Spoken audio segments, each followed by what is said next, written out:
any God greater than our God? No. Our God is strong. He's mighty. He's the Most High God. We trust in Him. At Cana, He changed water into wine. He opened the eyes of the blind. There's no other God like you, my Lord. You are the Most High God.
Don't the word say it all? Our God is a healer. He's also an empowerer.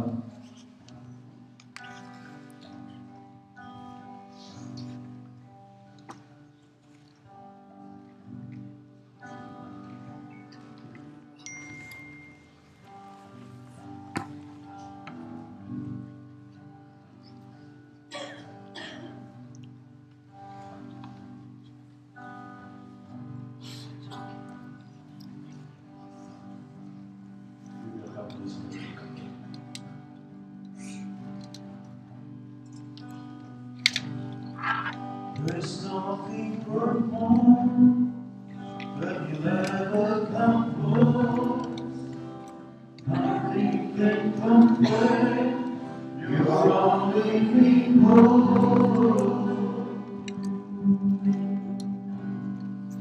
Your presence, Lord. I've tasted and seen the sweetest of love, when my heart becomes free, and the shame is undone. Your presence, Lord.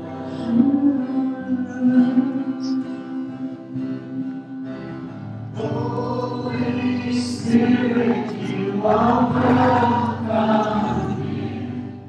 Come flood this place and fill the atmosphere.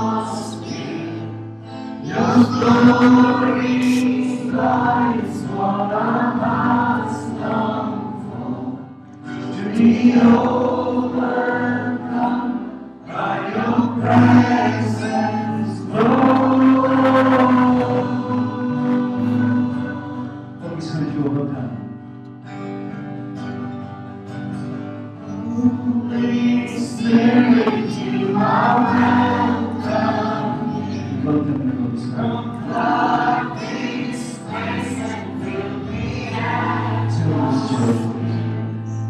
Your glory lies what our hearts long for. To be overcome by your presence, Lord.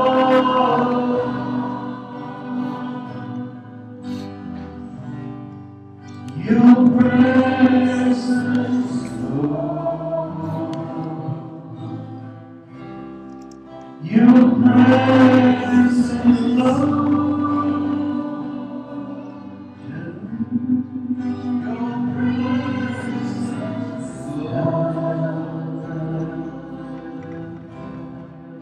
Your presence, Lord. We feel your presence, Lord. We feel your presence, Lord. Close your eyes, brothers and sisters. God said, "When 2 or 3 are gathered in my name, I'll be there." Feel His presence, brothers and sisters. Feel His presence. He's walking. He's walking amongst us. He's touching each and every one of us. He's touching us. He's whispering. He's whispering into our ears. My child. He says, my child, I will never leave you.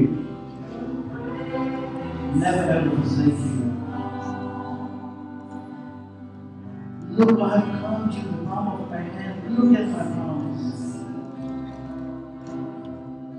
Hold you my lead. You are mine.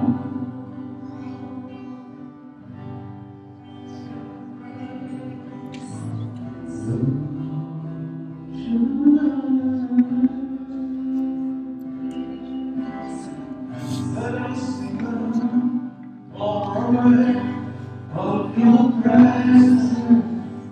Let us experience the glory of your goodness. Let us sing out more of your presence.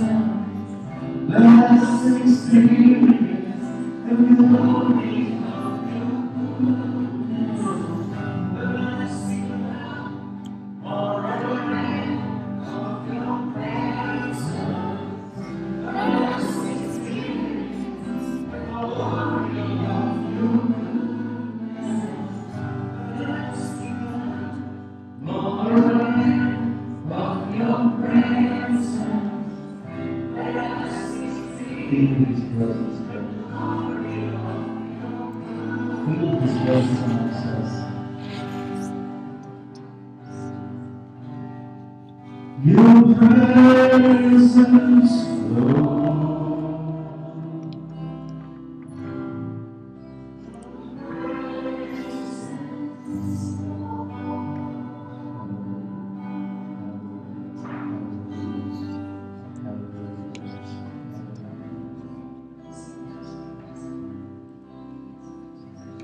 Be still. The Lord is present. Father, we are aware of your presence amongst us. Fill us with His glory. Fill us with your power. Praise you, Jesus.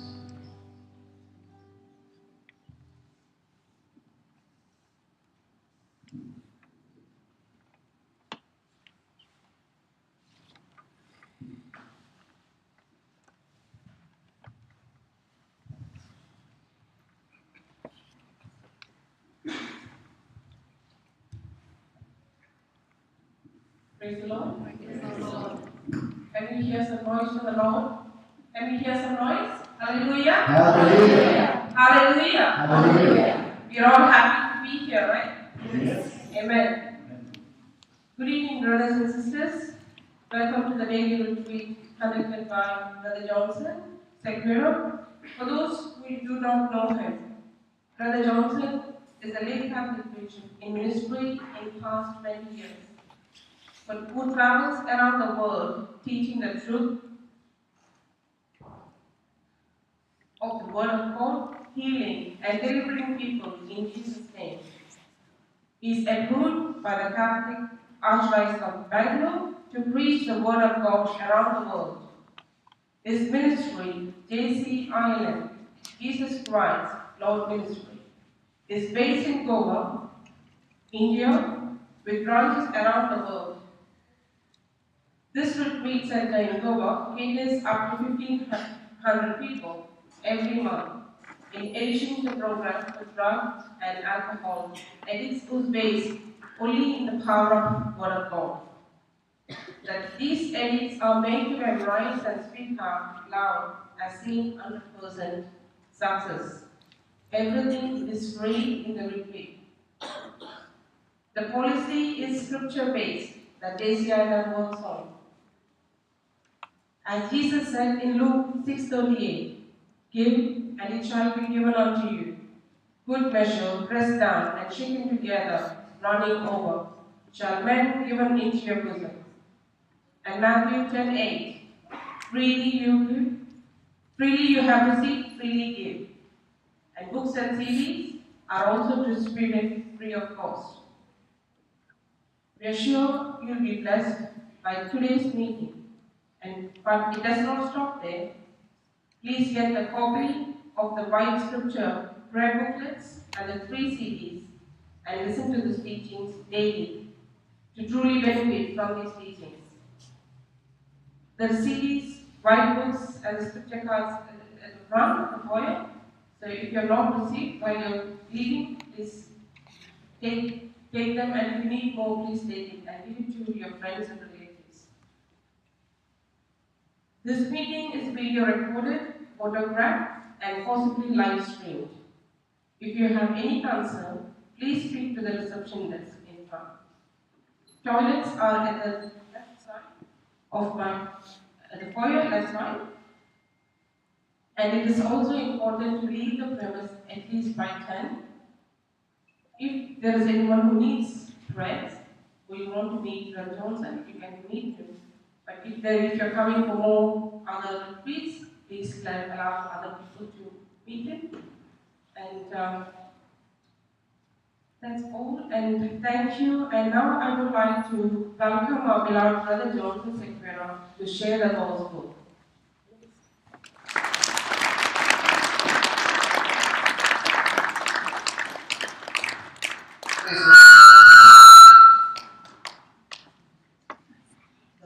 That was a different style of praise God.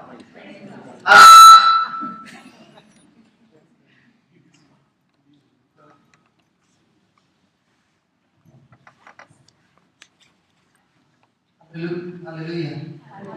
Hallelujah. Hallelujah. Yeah, please be seated.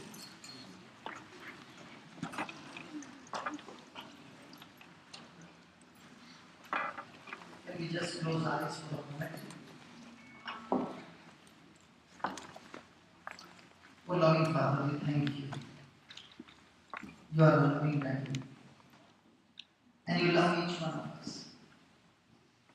without a doubt. Help us to know that you love us.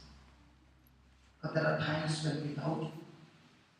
And in that doubt, we get into fear.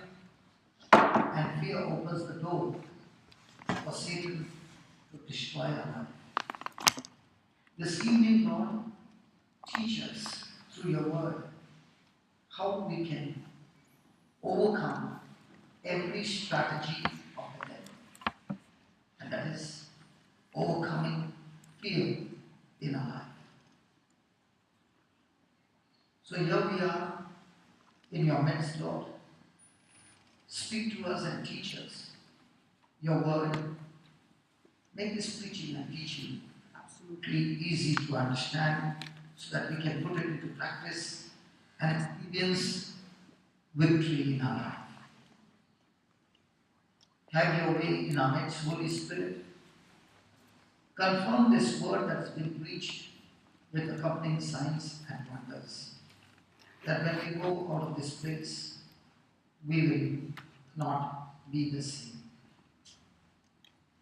Have your way, Spirit of God, that even though we have walked in with lots and lots of burden, when we walk out, let your word, which is the soul of the Spirit, destroy every stronghold of the enemy and bring total and complete freedom in each one's life.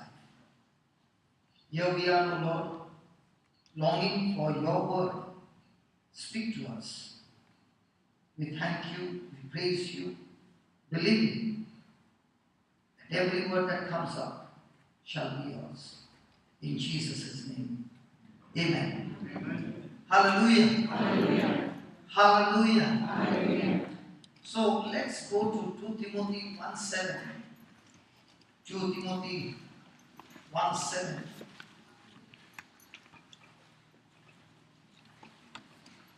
Praise God. Can you read that, please? For God, not man, for God has not given us what? The spirit of fear, but of power, love, and a sound mind. So the Bible clearly says that God has not given us the spirit of fear. Now, many people feel fear is an emotion or a feeling, but the Bible clearly says that it is a demonic spirit. And when this spirit of fear comes, it comes to kill, steal, and destroy. And let us look into the Bible. How does the spirit of fear destroys people, destroys lives, destroys families, destroys generations? Hallelujah. Because the Bible clearly says that God has not given us the spirit of fear.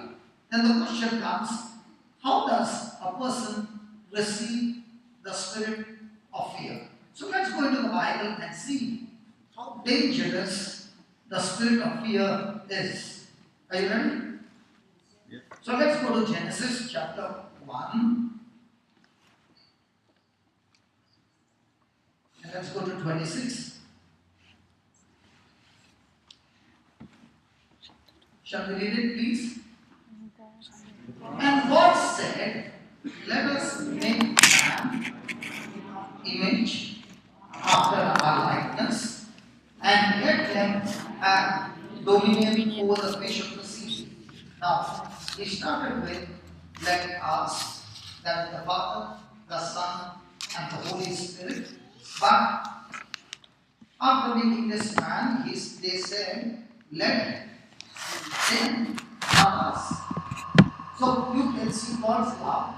He created the whole creation, and He loves man so much that He gives him everything. And He says, from now on, man, I love you so much that I want to bless you. And how will I bless you? I bless you by giving you full authority, power over all creation. Praise the Lord. So, man has dominion over all things. Praise God. Now, let's read 22, the same chapter 22. When God created man, what did He say first? God blessed him. What does the word blessed? Do we ask God for blessing? Yes. Do we ask God for blessing? Yes. So what's the word blessing? Asking for favor. Now, we got to take the two words blessing and cursing. The word blessing means to be empowered to have victory, to be empowered to get result, to be empowered to be successful, to be empowered to experience God's fullness, God's goodness in your life is called blessing. So blessing is the root by which we produce the fruit of good health, good family, financial blessings, and all that is the fruit. But what's the root? Blessing. And what's that? Empowerment to us. Empowerment to always have supernatural results of God in your life. And that's why God blessed you. Now what's the curse?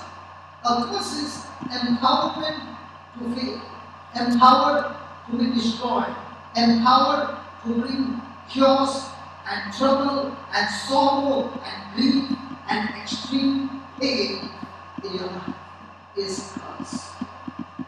So when God made man, the first thing He did was to bless him.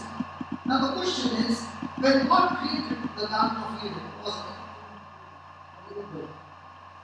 was everything there? Hello, was everything there?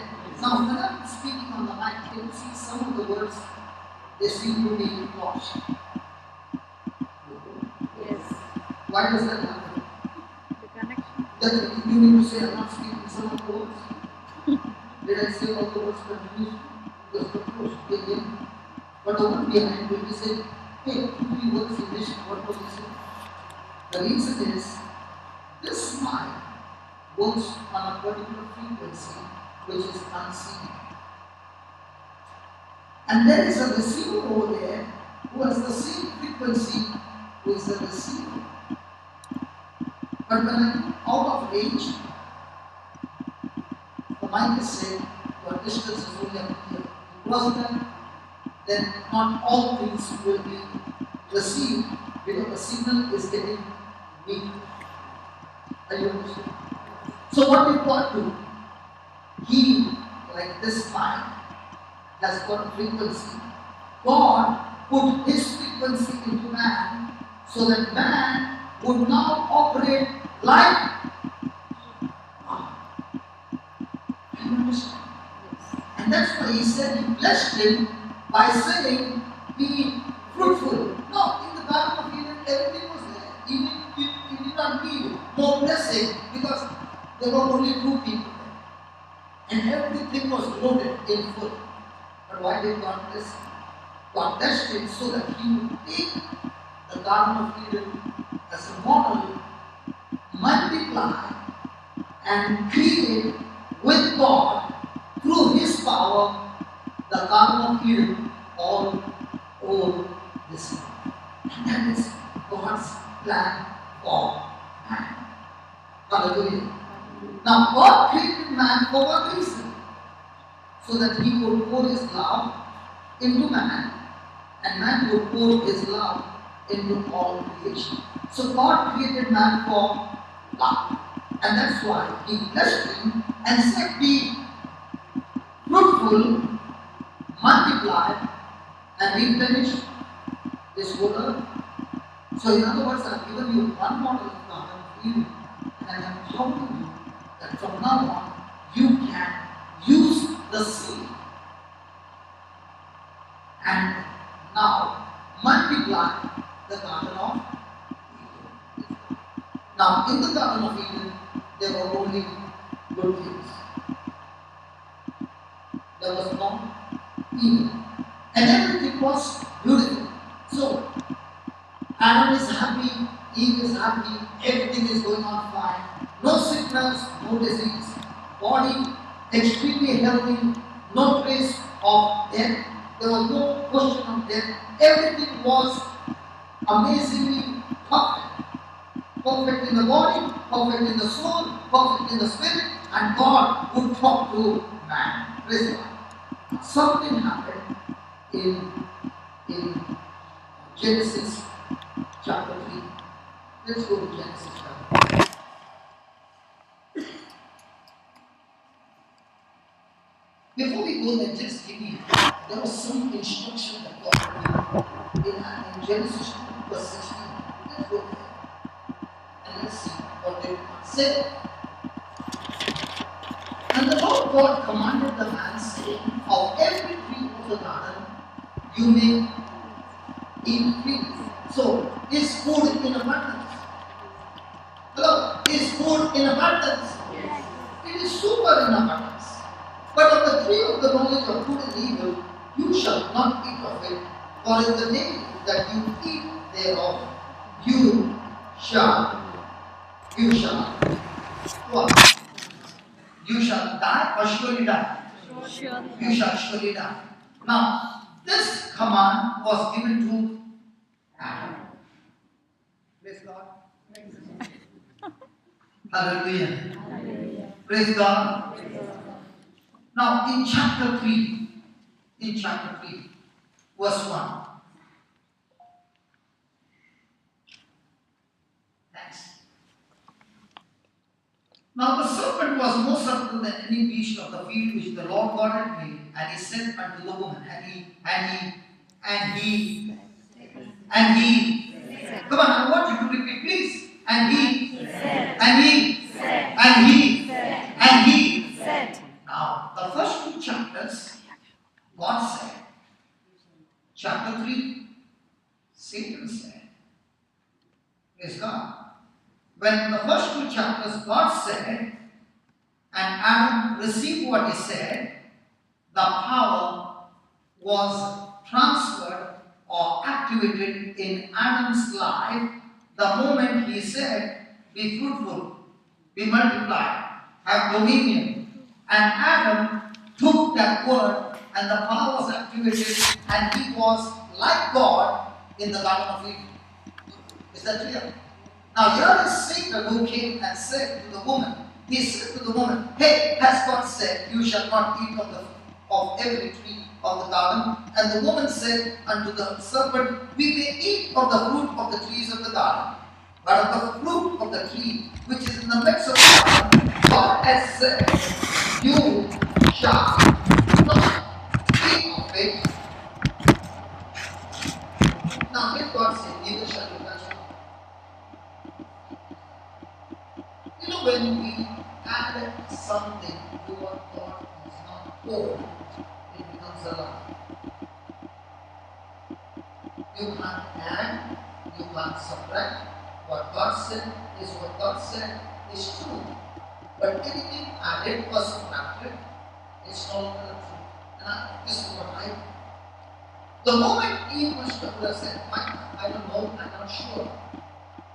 Eve would have said, listen, we eat fruit from every tree. Why not we eat? Hallelujah. Because when God gave this command to Adam, Eve was not created. Praise God. And Adam must have said to her, listen, let's not eat it. Don't even go and touch it. He must have put that in her mind. Don't even go close to it. You touch it, you die. And we must have done it. And that's why Eve is always submissive and obedient to Adam. Praise God. Even today the same. Praise God. And that's why many parents make a blunder of adding something which God did not say, and Eve gets into trouble. Hallelujah. Hallelujah. And that's why so many marriages exist. Because Adam is adding something that God has not told. And Eve, who is always believing in Adam, gets into trouble. Praise God. Okay. So she said, don't even touch it. What I Satan would have said, you said that if I touch it, you will die. Listen, I am touching it. Did I die? Eve would have said, oh yeah, we never die. Now look at what Satan does. For God does know that in the day you eat thereof, then your eyes shall be opened, and you shall be as. Now the question is, was she already as God? Then come on. Yes, but did she know? No. In the same way, are we new creation? What is my identity in Christ Jesus? And if I don't know, then I live completely miserable, defeated, bondage, cursed. And Eve did not know that she was like God, knowing good and evil. And when the woman saw that the tree was good, now what made her see the tree was good for food? The words that were spoken, right? Come on. The information that was given, the knowledge that was given. The woman saw that the fruit was good to eat, and it was pleasant to the eyes, and a tree to be desired to make one wise. She took the fruit thereof, and did eat, and gave also unto her husband with her, and he did eat. Even today, Adams, and the wife brings and gives me.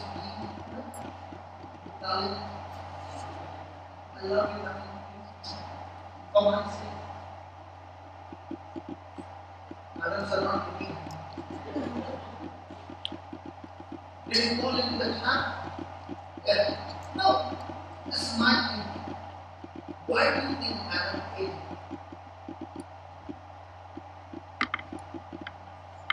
You know what I'm thinking? Adam loved you very much. And you would have said, Eve, I told you not to eat of the tree, of the fruit. And now if I know, you will surely die. And because I love you, I will eat with you and die with you, which will all Adams do even today.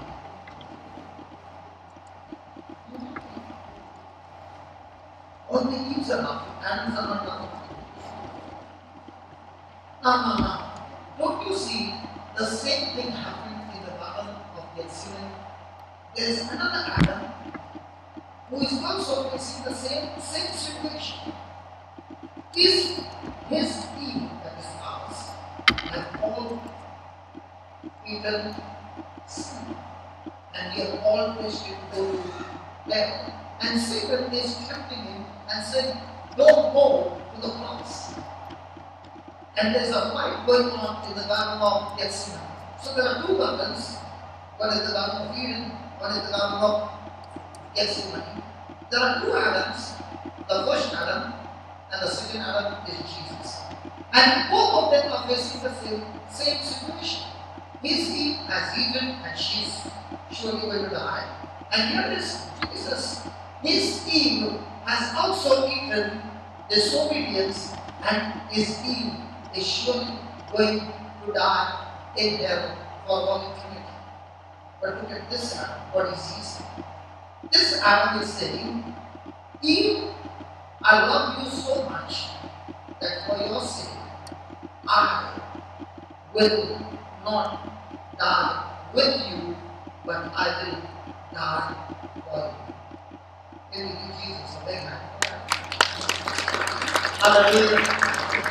Said Eve, you disobey God, but I'm not going to disobey God, but your disobedience I will take on myself and die for you, so that your punishment I take upon me, so that I can set you.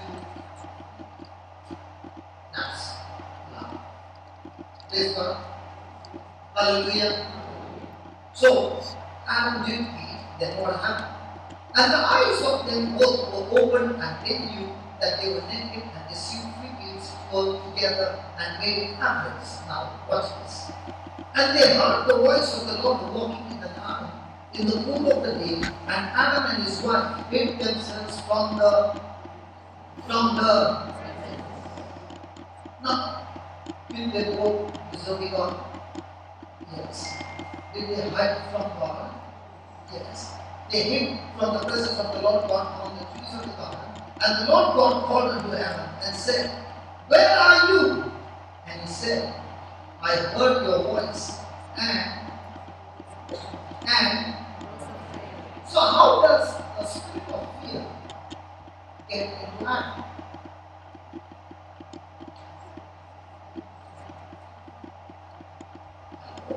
How does the spirit of the spirit of fear get into Adam?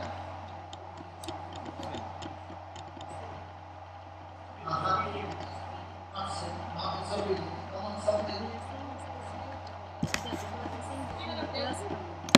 Come on, not sin, not disobedience. No. No. The spirit of fear came because he received knowledge.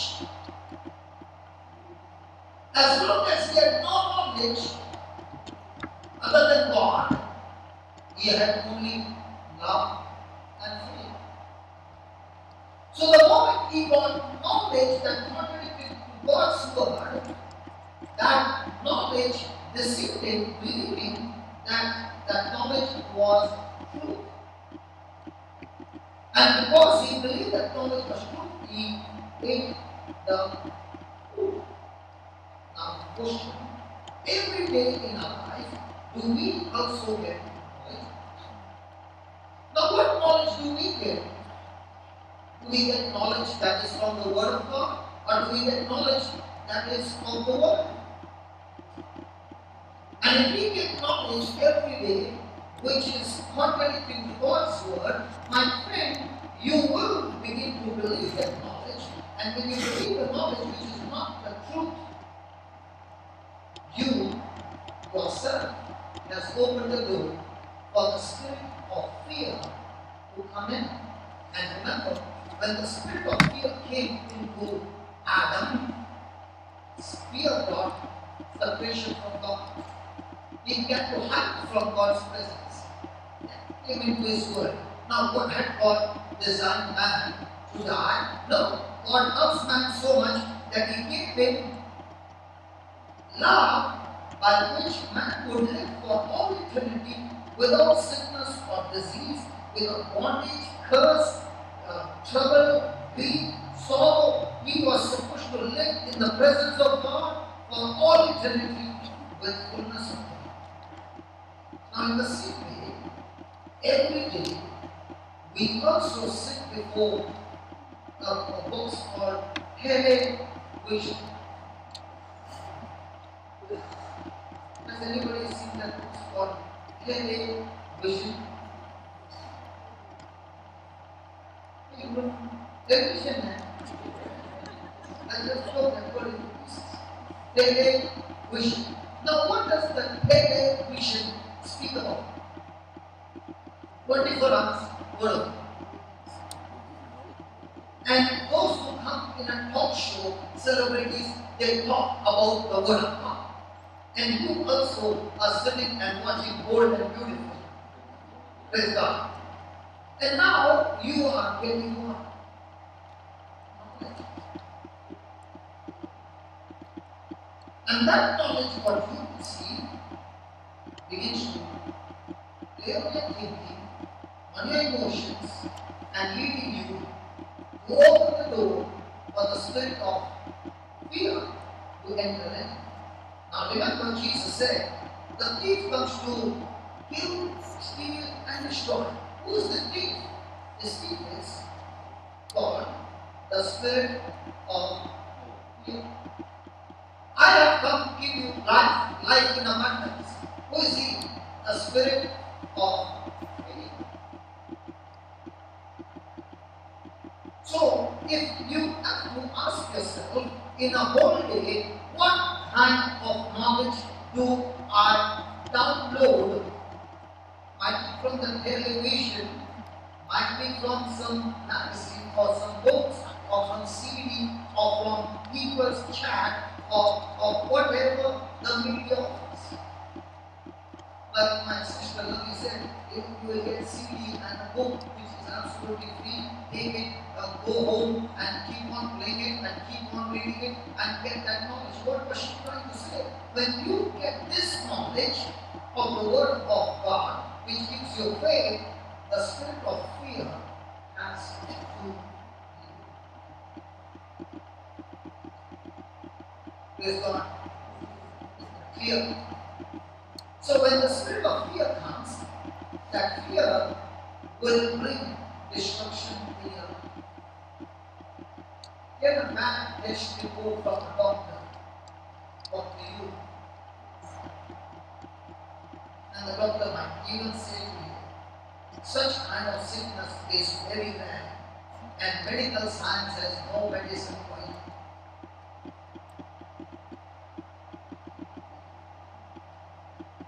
The same thing happened during Martha and Mary when they lost their brother Lazarus and he was dead 3 days in the tomb. There is no medicine for how to raise the dead. But Jesus, oh my God, my Jesus, it seems like he came 3 days later, isn't it? He was already buried. Has medical science got answer for a person who is in the tomb? But did Jesus have solution even for that? That he raised Jesus, he raised Lazarus from the dead? Come on. Yes. So which one do we choose to believe? Whose report do we choose to believe? And whosoever's knowledge we choose to believe? That fear enters into us. So how does a person get fear? Simple. When a person is no longer focused on the knowledge of the word or no longer looking to Jesus, but looking to his situation, circumstances, or what people said or what people did not say, or any of those things, the person's thoughts are filled with knowledge that contradicts to God's word, and the person is filled with fear. Just put that 2 Timothy 1:7 again, please.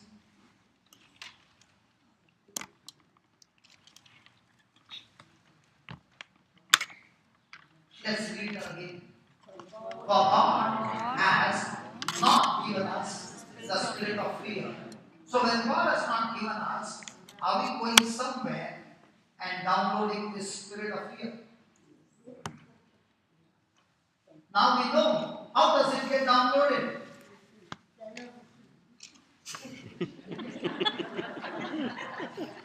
Now there are 2 televisions. One is a television which works on electric power, and there is another television which works without electric power, and that is called the Bible. The Bible speaks about God's vision for you on this earth, and after you leave this earth, His vision for you in heaven. And the television gives you the vision what the world has for you. How miserable you are, how the economy is going to beat you, how the storm is going to damage you, and all those things. Whereas when you open the Bible, you have the vision of God, which is always good for you. Even though you are messed up, doesn't matter, God still has a good vision for you if you are ready to download His knowledge. Praise God. So let us see what is the next part of the scripture. God has not given me the spirit of fear. Now I understand from where this fear comes. It comes from the knowledge that contradicts to God's word. Is that clear? Hello, is that clear? Yes. I will never forget you, my brother, till my last breath. Because you taught me something so powerful. And I was talking this evening. I want to go on that adventure again. Will I get a chance? Sure. You know what I'm talking? Yes. How many of you love honeybees? I did not say honey. I said honeybees. How many of you love honeybees? You don't love honeybees. You said they are my pet. You love them, right? Oh yeah. So the last trip that I've been, I'm talking about fear, okay? The last trip that I've been, I was asking my sister Tanya, hey sister, Australia is famous for honey. So there might be honeybee farm. I want to go, and I was looking for, and I kept asking, and nobody knew. Till this brother came with 2 big bowls of honey. And I said, where did you bring that from? He said, from home. I said, what do you mean? He said, I got honeybees. Hallelujah. The moment he said, I got honeybees at home, I said, can I come to your house, please?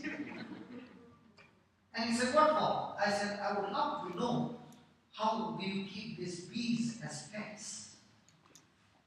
So the next day, I and Mr. John, my brother John, we both came there, and I did not know what was waiting for me. So I came with half sleeves, and after speaking, my brother gave me certain instructions. First thing he said, do you have peace in your mind? I said, yeah. Are you tensed about anything? I said, no. Have you got irritation with somebody? I said, no. Are you full of love? I said, yeah. I said, why do you ask that? He said, because my pets, they understand. I said, okay. Then he said, one condition we can go. You must love my pets and not hate them. So I said, okay. Then I said, where's the gear to put? And he says, no gear, we go just like that. I said, are you sure? He said, yes, but remember what I told you. And I said, he said, follow me. Now I am following him. And he has boxes of them. And he opens one, he opens two, and in each tray there are about 4,000 bees. Yeah? And some of the bees are running on my shirt, and I'm telling them, I love you, I love you, I love you, I love you, I love you, praise God.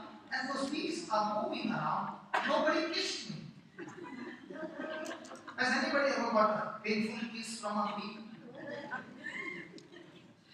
And then once it kisses you, there is a big swelling. Imagine 4,000 bees in one tray, and he had about 8 to 10 trays in one box. I think he had about 6 or 7. How many boxes are there? There was 3,004. Yeah. So you can imagine how many bees in his house. And I just followed the knowledge that he gave me. All this time, when I would see a bee, I would be on the attack, and the bee would come and attack. Now I began to understand, if I love that bee, the bee doesn't want to attack me. Then, who gave me this knowledge? This God. And as I began to experience that, I said, brother, can I hold one tray? Now I've got 4,000 bees in my hand, and now the fear is gone. Why did the fear go? Because there was another person who was giving me the right knowledge. And he said I was having bees when I was 12 years old. Is that right? I remember every word that you said because that knowledge got me out of fear. Now when I see the bee, I kill the bee. I love it. The bees were all going around and nobody even thinking of kissing me. Now, how did it go? Right knowledge. How many of you want to give a try? They don't trust me. Hallelujah. And I said this time when I go to Australia, I want to take that try again. Praise God. Hallelujah. It's such a thrill to see when you're filled with love, the bee can understand love in you. Can you imagine? Then I said, what if a person has got hate towards the bee? He said, if that person is near the gate of his house and he hates that bee, the bee will go from here and kiss him. Should I say one more sentence? What you told me? Yes. Hey, brother. He said, if I'm irritated with my spouse, I don't even dare go close to the bees. Did he say that? Yeah, he said, if I am irritated, even a pet, I will never go close to them because they will finish me off. In the same way, Jesus is saying the same thing. I have given you what? Power. Now, what's the meaning of the word power? What's the meaning of the word power?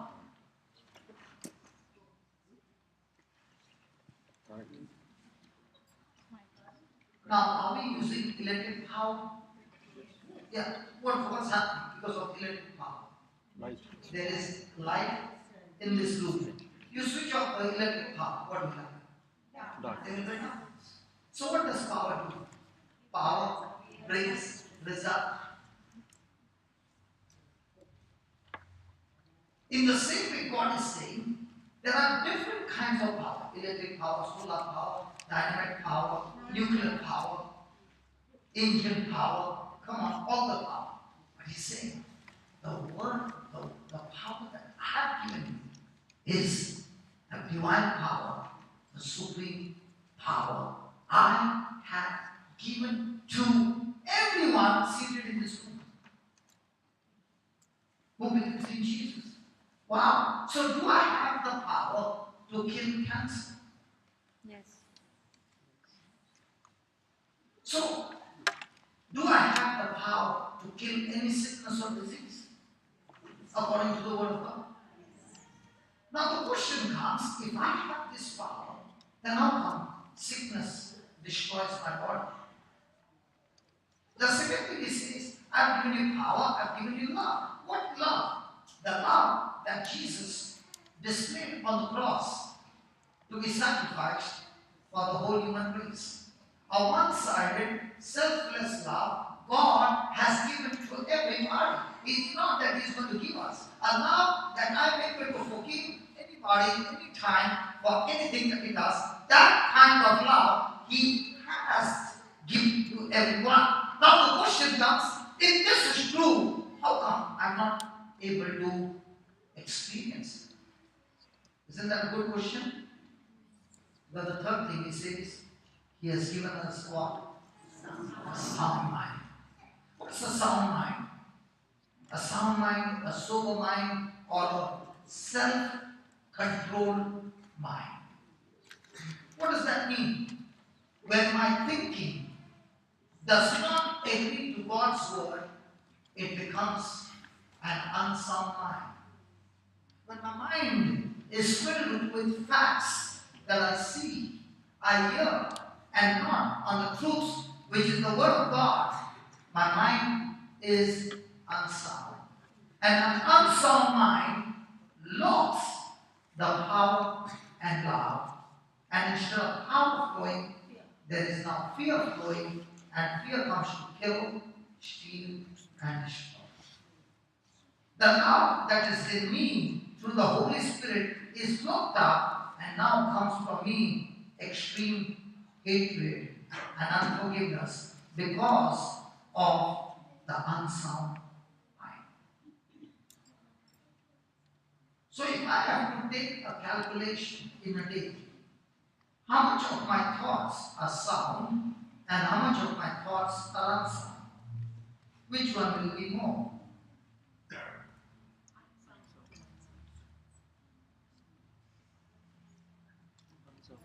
Do you have a mind to at least answer that? No, come on. If you think and tell me. And if it is unsound, it is just like you go to the washroom, standing before the tap and saying, God, I want you to fill this bucket of water with water. Please, Lord, fill, Lord, fill. In the name of Jesus, bucket be filled. Who shall? Now what will God say? Shut up. Open the tap and the water will come. Is that right? Yes. Come on, is that right?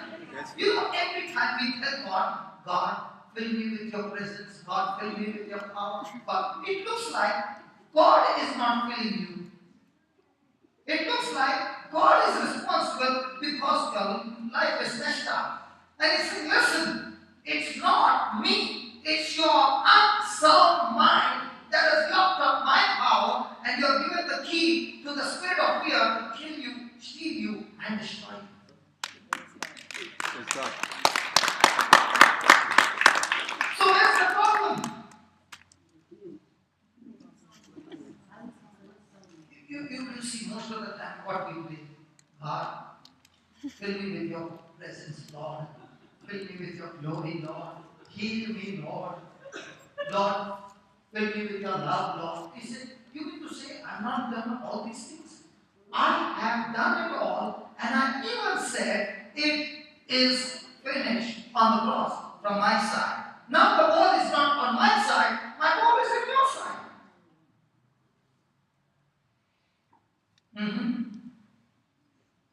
Hello. So once I understand that my unsound mind is the one that blocks up what God has already given me, then now my journey begins. How can I keep my mind all the time sound? And to keep my mind all the time sound, I have to feed my spirit just like I feed my body with food. In the same way, I have to feed my spirit with the Word of God, and the more and more I feed my spirit with the Word of God, my mind is getting renewed. And now my mind is challenged. Am I going to believe my five senses, or am I going to believe the truth? Hallelujah. Hallelujah. That's why Jesus said, when my word abides in you, you shall know the truth, and the preacher will set you free. What did he say? And what are you looking for? Well, what are we looking for? Preacher, can you pray for me? Listen, the preacher can pray. Today I had a very painful experience. Extremely painful means I've been extremely restless. Today I got a chance to meet a congregation of people. Okay, very simple people, Catholic people, and these people have been Catholics all their life. They've been born Catholics, and practically everybody got healed. There were two men who had kidney failure, who could not pass urine, and after the prayer, they went and passed urine as if it was absolutely not. There was a person on crutches for 3 years, the person got healed. But I was extremely sad. And the reason of my sadness was that even when I would ask them to open anything in the Bible. They did not even know this book ever existed in the Bible. That means they were extremely zero in the Bible. So the question is, did they get healed? Yes. But did they have a relationship with God? Because their mind is unsound. So, even after they got healed, will they be able to keep their healing?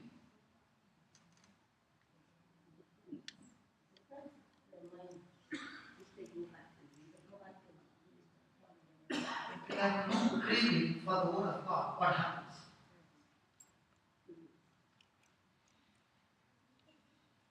Their lives are destroyed. Their lives are miserable. And that is the most painful part. When I look into my life, I sometimes wonder, Lord, I used to be a person of depression, a person who was like a psychiatric patient, and I made a decision 21 years back to give my life to you and began to study the Word of God. 21 years later on, when I look at my life, I can say without a doubt that my life has been able to touch millions of people around the world. If one man's decision to stay on the Word of God can affect millions of people, what about all of us who are Catholics, born all our life? And what is your impact in this world? Because when your mind is sound, you are not only blessed, but you become a source of blessing in the lives of others. But when your mind is unsound, you are not only destroyed, you become a channel for Satan to use you to destroy other people's life as well. Hallelujah. Hallelujah. Thank you, Jesus. Thank you, Jesus. Praise the Lord. Praise the Lord. Now, just as for every gadget you see, there are two wires going. Even for the light, there are two wires. If you touch the tester on one wire, there will be a light.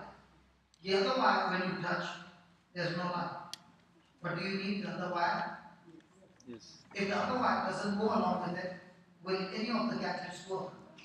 No. So what God says in His Word is powerful. But then when I agree to what He says, that power which is in me gets activated, and now my life is full of supernatural manifestation of God's glory in my life. So as a Christian, my life now is not what I can receive from God. But from now on, my life is to look into the promise of God and change my thinking, agree to that promise of God, speak that promise, believe that promise, act on that promise, and that promise, which is loaded with the power of God, will bring forth manifestation in our life. Are you following? Yes. So your Christian life is not what you can get from God. Your Christian life is how much can you renew your mind and get your mind into sound mind. When the sound mind is there, the power of God flows. The love of God flows. The fullness of God flows. The goodness of God flows. Everything of God flows. So what's the challenge? The challenge is not how many years you have been coming to church. The challenge is how much are you willing to believe what God said. Because whatever God said is unseen. There is no physical evidence. The only evidence is the written word, which is a spiritual evidence. Praise God. Praise God. Hallelujah. Hallelujah. Let's go to Matthew.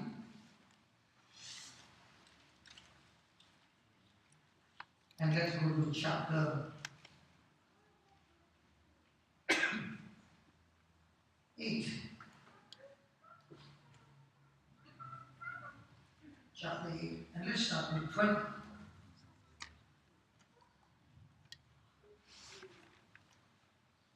Okay, next one.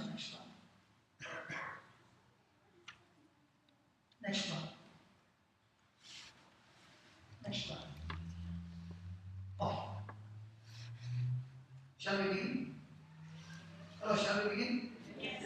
And when he was entered into a ship, Jesus' disciples followed him then.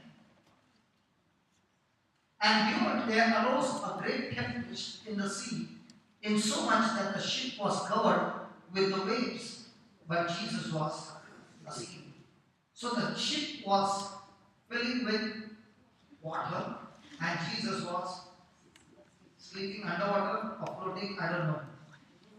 But Jesus was still sleeping. Has anybody ever tried to sleep in a bathtub? No. Isn't that looking like Jesus in a bathtub sleeping? Hello, and the ship going rock and roll, and still Jesus fast asleep. What a beautiful sleep that would have been. Hallelujah. Then, look at that. Look at that. Then. And his disciples came to him and awoke him, saying, what? What? Lord, save us. Then, Lord, save us. We perish. Now, is that fear? How did this fear come?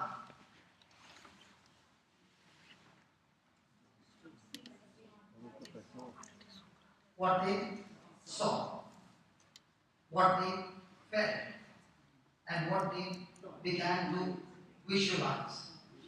It brought fear. So when fear came in, what came out of their mouth? Faith. Words of fear. So when a person is speaking words, do we now understand what is in the person's mind? Because what you are thinking will come out of your mouth. What you are believing will come out of your mouth. So what did they say? Lord, we are surely going to die. Now let's see what was Jesus' answer to them. And Jesus said to them, why are you fearful? O you of little faith. So what was the reason why they were fearful? Hey, what was the reason for them to have fear? They had little faith or no faith. So if you are filled with fear, what's the reason? And we just learned, if a person has got spirit of fear, he has an unsound mind. Now will the power of God be active or the power of Satan be active? So have you ever heard people saying, I'm so depressed, I'm so stressed out? And then they say, brother, can you just lay hands on me and pray over me that stress will go? Stress doesn't go that way. Stress will go when you turn your focus to Jesus. The person has been meditating, thinking on that knowledge that is not the Word of God. And the more and more he is thinking, the more and more he is growing fear.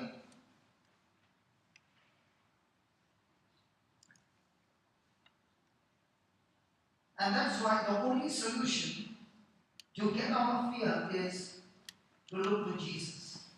Now, looking to Jesus does not mean you put a picture of Jesus and keep on looking at it.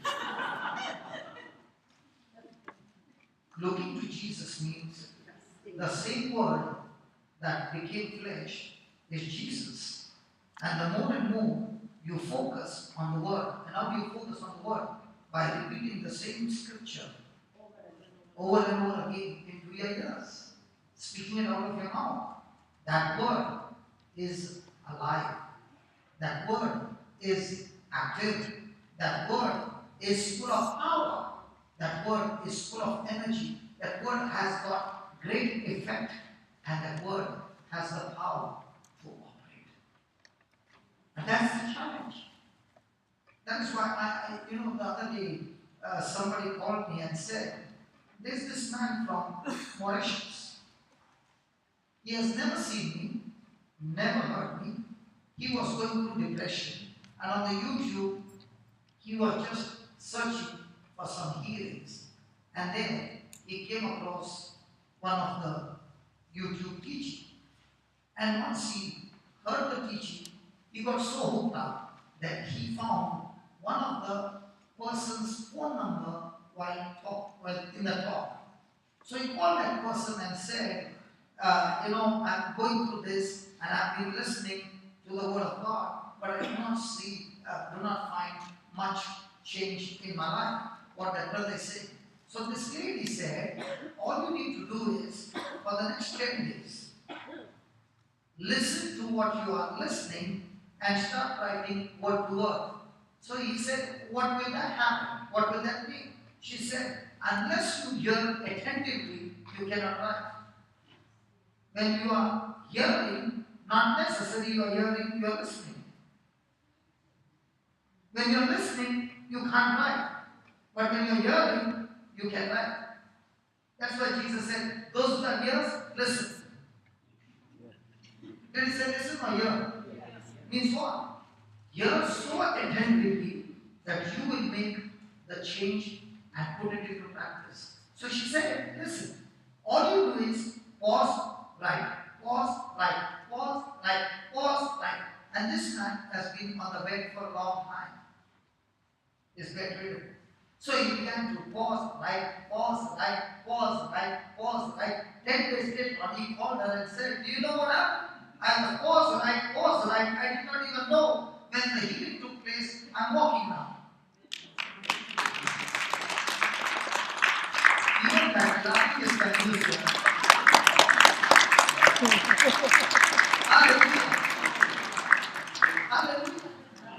And this lady called me and she said, how the videos have been a blessing to others, that the person is focused now on who? Jesus. Because to write a track of 30 minutes, you will have to spend at least 3 hours or 4 hours. Because by the time you pause and you write, pause and you write, pause and you write, you will have to pay complete attention. Now, was he continuously looking at Jesus? Yes. Was he challenging him to change his thinking? Now, when his thinking changed from unsound to sound, what happened? What happened? He got healed. When I was in UK, there came a man from Canada. He had watched me in the month of November on YouTube. And he told his wife, I want to go to UK. This man is coming to UK. Take me there. Now this man has got something called as degeneration of some cells or something. Now his name is Archie. And the doctor said, it's going to take 3 years for your whole system to be totally shut down or destroyed. Now Archie was in a very high position in his work. So the moment he heard that, and the doctor said, there's no medicine for that. So he went to Mr. Google. How many of you met him? He went to Mr. Google and began to research about the sickness. He was so much engrossed in it day and night that what would take 3 years, the effect was completed in 5 to 6 months. He was totally destroyed. Now he came from Canada to UK that he could not even stand. And he was in a place called Harlington when I was preaching, and during the lunch break, he just tried to stand and he fell down. And then I told him, hey, Archie, I'm going to change my topic now. I'm going to teach you only. I can't see anybody here. It's between you and me only. And if you can pay attention and change your thinking, we will see you walking. Archie, are you ready? And he could not talk. His words were not clear. So he began to pay attention to what I said. And after 3 hours of preaching, I said, Archie, now it's time for you to walk. And on that video, you can see it walking for 20 minutes. When I saw him walking 20 minutes, my next message was, Archie, you're not going home tonight. You're going with me on a mission that I'm going from place to place. I don't even know where I'm going to stay. And I'm going to travel by train. And I'm going to take you by train. Your luggage, your bag is my bag. Let's go. I've got 11 days. If in 3 hours we could get this result, if I can marinate you with the word of God for 11 days, I will see God's glory. And he began to travel with me. Now when we were in the restaurant, you have to feed him because he can't hold the spoon. And when you would put him in his mouth, it would fall. But on the second last day, Archie was holding his spoon, taking it from his plate, and the spoon would reach his mouth with not a single grain falling out of his mouth.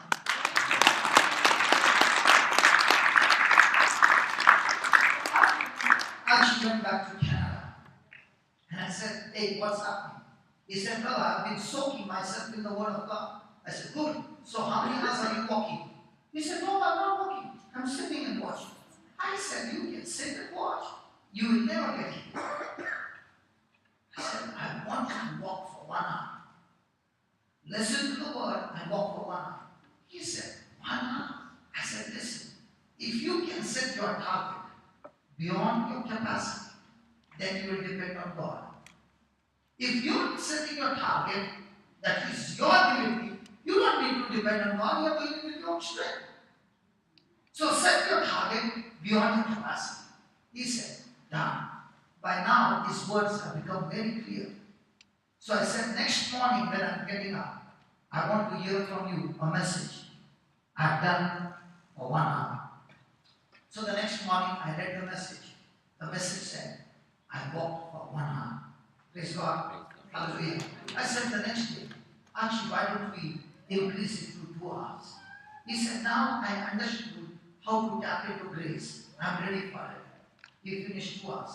Today, he sends me a message saying, brother, tomorrow you will hear me. I'm doing it for 3 hours. Hallelujah. And then he said, I heard what you said to that man from Mauritius.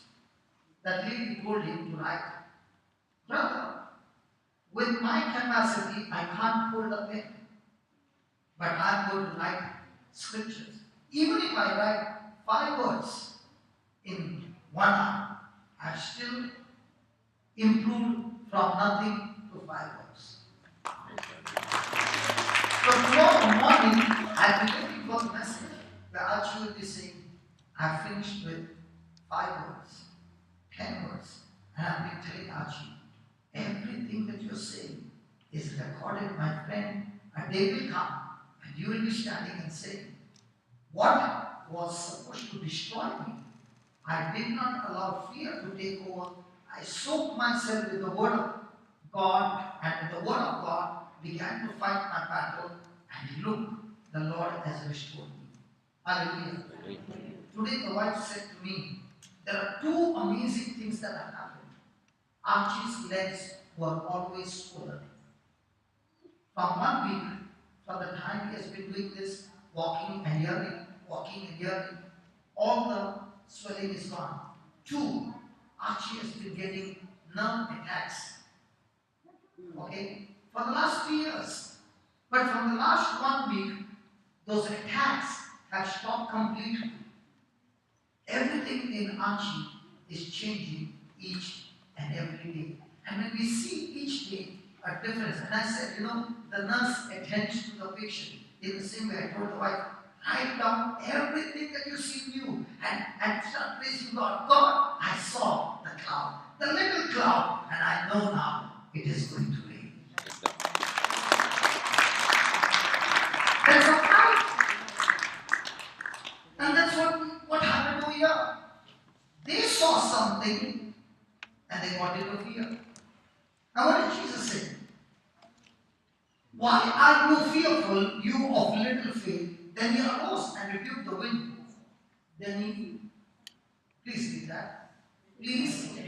Then he arose. Then he arose. Then he was sleeping. He arose and rebuked the winds and the sea. And there was a great calm. You know what Jesus said? When you have faith, you can arise even in the midst of the storm, talk to the storm, and command it to stop, and it will have to stop. But if you are not using the authority, then the storm in your life will kill you. Either you kill the storm or the storm will kill you. But if you have faith, and faith on what? God's word, that you have not allowed fear to enter in. Now, God who has given you the power, God who has given you love, God who has given you sound mind, that faith will stop the storm. You know, when I'm in Goa, we have an auditorium where the ceiling is of metal sheet. And sometimes it so happens it starts raining, and the rain is so much terrible that you can barely hear. And then there are so many times that I have to say, clouds, I want you to move from this place so that we can hear the word of God. It looks like we have got a tab. Within 1 or 2 minutes, the clouds have moved and everything is calm to listen to the word of God.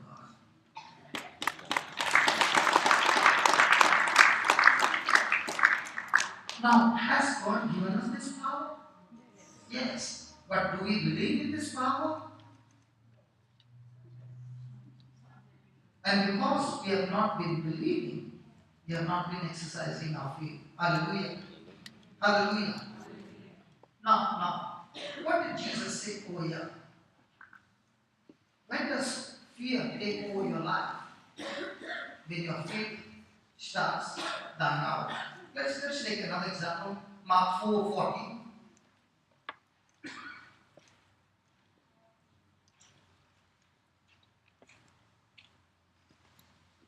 And Jesus said to them, why are you so fearful? How is it that you have No faith. Now, do you have any fear in your life? Yes. And if you have fear, what's the problem?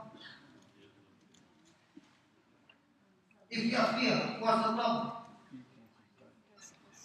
The fear is there because you have no faith. So how does faith come? Faith comes by hearing and hearing by the word of God. Now let me correct that. That word by. Faith comes by hearing and hearing by the word of God. Now a person can repeat a scripture 10,000 times and still have no faith. Faith comes when that person is meditating on the word and the Holy Spirit gives that person revelation. The Holy Spirit gives that person a deep insight or an understanding. That's when faith comes. And this kind of revelation and understanding comes when we have a relationship with the Holy Spirit. Praise God. Hallelujah. Hallelujah. Hallelujah. Thank you, Jesus. Let's go to Luke. Luke chapter 8 and verse number 25.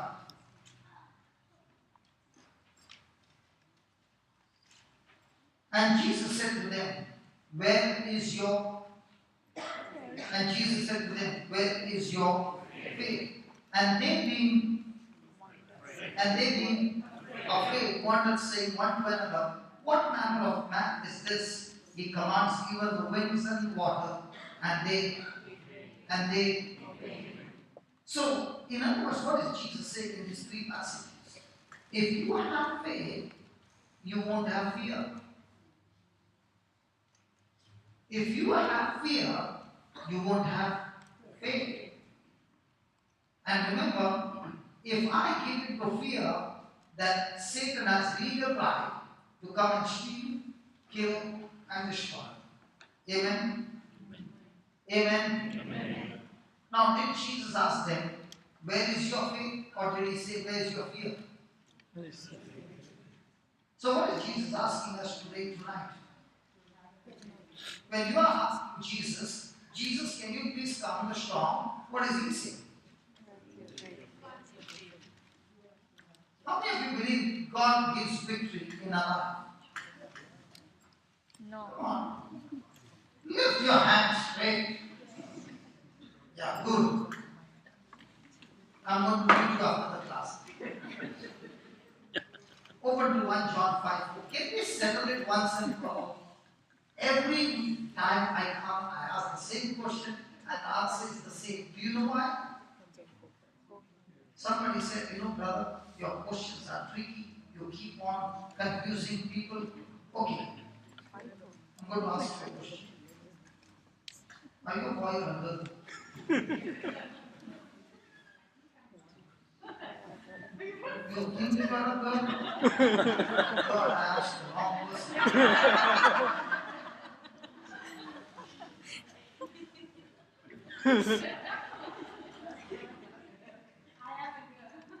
Now, even if you are sleeping and I wake you up and ask you, will you be confused with this? Because you are sure about it. Now, is it the same with the Word of God? See, on one side are my senses talking to me. On the other side is the Word of God talking to me. Which one do I choose to put my confidence in? You ask all these men, no? All these men, you ask these men. This one also who is standing at Lawrence. These men will believe one lady. They won't believe other ladies, but one lady they will always believe. Even at night, even during day. Do you know the lady who comes with them in the car? GPS. The GPS lady. They will never question that lady.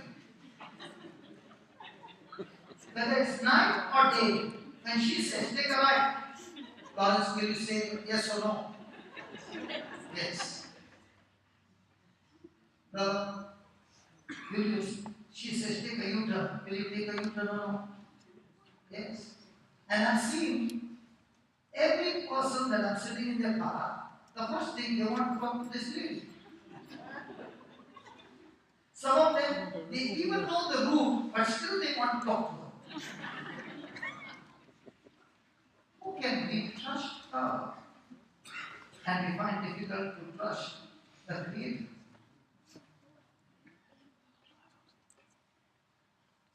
And that is the challenge. Please read it. For whatsoever Whatsoever is born of God overcometh the world. And this is the victory that overcomes the world, our God. our faith. Our God. Our faith. Listen, you go and sit before God the whole year and say, God, give me victory. He's saying, I'm not supposed to give you victory. Your faith is supposed to give you victory. Now, if you go to God and say, Lord, I made the coffee. God, please make the coffee sweet. What will he say? Put sugar. Hello? Do you need to go into fasting and pray? I'm asking you. When you feed your mind day and night with the Word of God. Now, what happens to a person? He fed himself with the Word of God and then he goes and sits in front of a 10-day wishing. And that one also is giving you information. And this one also is giving you information. Now, what has happened? Cocktail. Now, you don't know which day.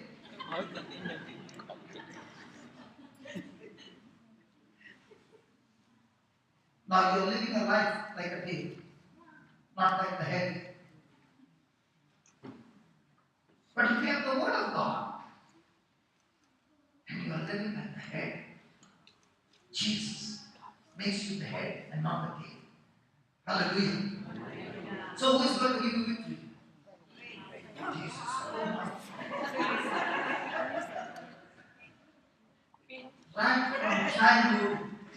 Right from childhood, the foundation has been put, plastering has been put, Everything has been put. Now, who gives you victory? God. So, if you did not get victory, who did not give you victory? No. So, who is responsible? No. The person is drinking and his liver gets spoiled. Why did it get spoiled? God is punishing you. Who told you God is punishing you?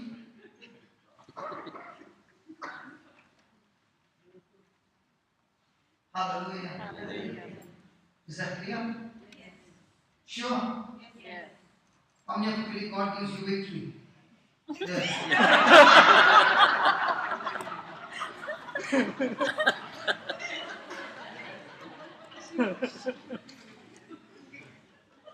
But how do I teach people?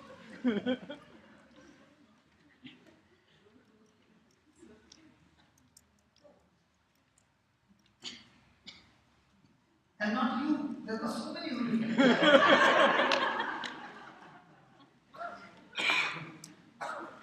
Now, do you understand that's a mindset? And once you understand that it's my faith, it's like the World Cup football. Okay? The players, before they come onto the ground, they must have gone through extreme training, preparation, and the coach must have put so much of pressure on them. And then only they are skilled, they have strategies, and they go on the ground and they win the match.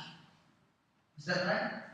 Christians are the only players who sit at home and talk to God and say, God, don't tell me any training, don't tell me any preparation, don't tell me any discomfort, but I want my muscles to be strong, and when I go, I must have victory.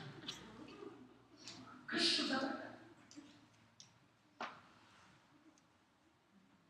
Hallelujah. Hallelujah. So how many of you believe God gives you the victory? If I ask after 1 hour, the hand might come. Hallelujah. How many of you believe your faith gives you victory? John, why is your hand not going up? It's your faith that gives you victory. Amen? Yes. Amen. Praise God. Thank you, Jesus. So, what does fear do? Fear gives place to the dead.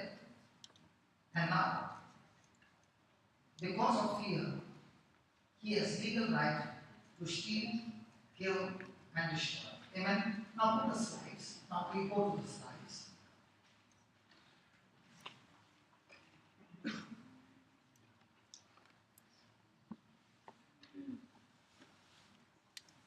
Please read that. Fear wants to take over your life. Now what is life? I did not ask what is wife. I said what is Life. life?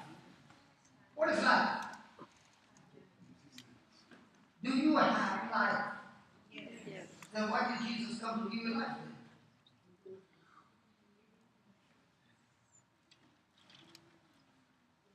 What is life? You are the only person talking. The others have stopped talking. Life.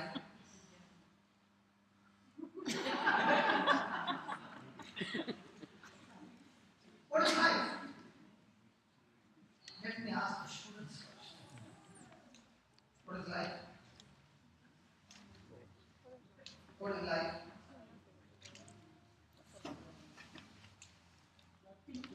What is life? Don't look behind, sister. Yeah, we used to have oral exams like that. What is life? What is life? What is life? Joy. What is life? Knowledge, what is life? Jay, what is life? What is life? Let me ask my students. Roshi, what is life? Sister from Indonesia, Vicky, what is life? Lions, I'm not asking you. What is life? I know which student to ask. Shamini, what is life? You know, all your names are going worldwide. Raj, what is life? Raj is not even looking at me. Some What talk is about life? Sister, Shane, how did I miss you? What is life? What is life? I wish my time.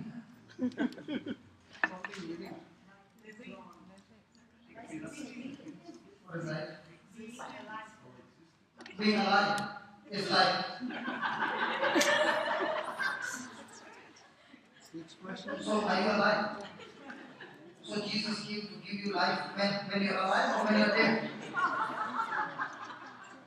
Okay, write down what is life. Write down what is life. Life is the sum total of my thoughts, my words, my emotions, my actions, my desires,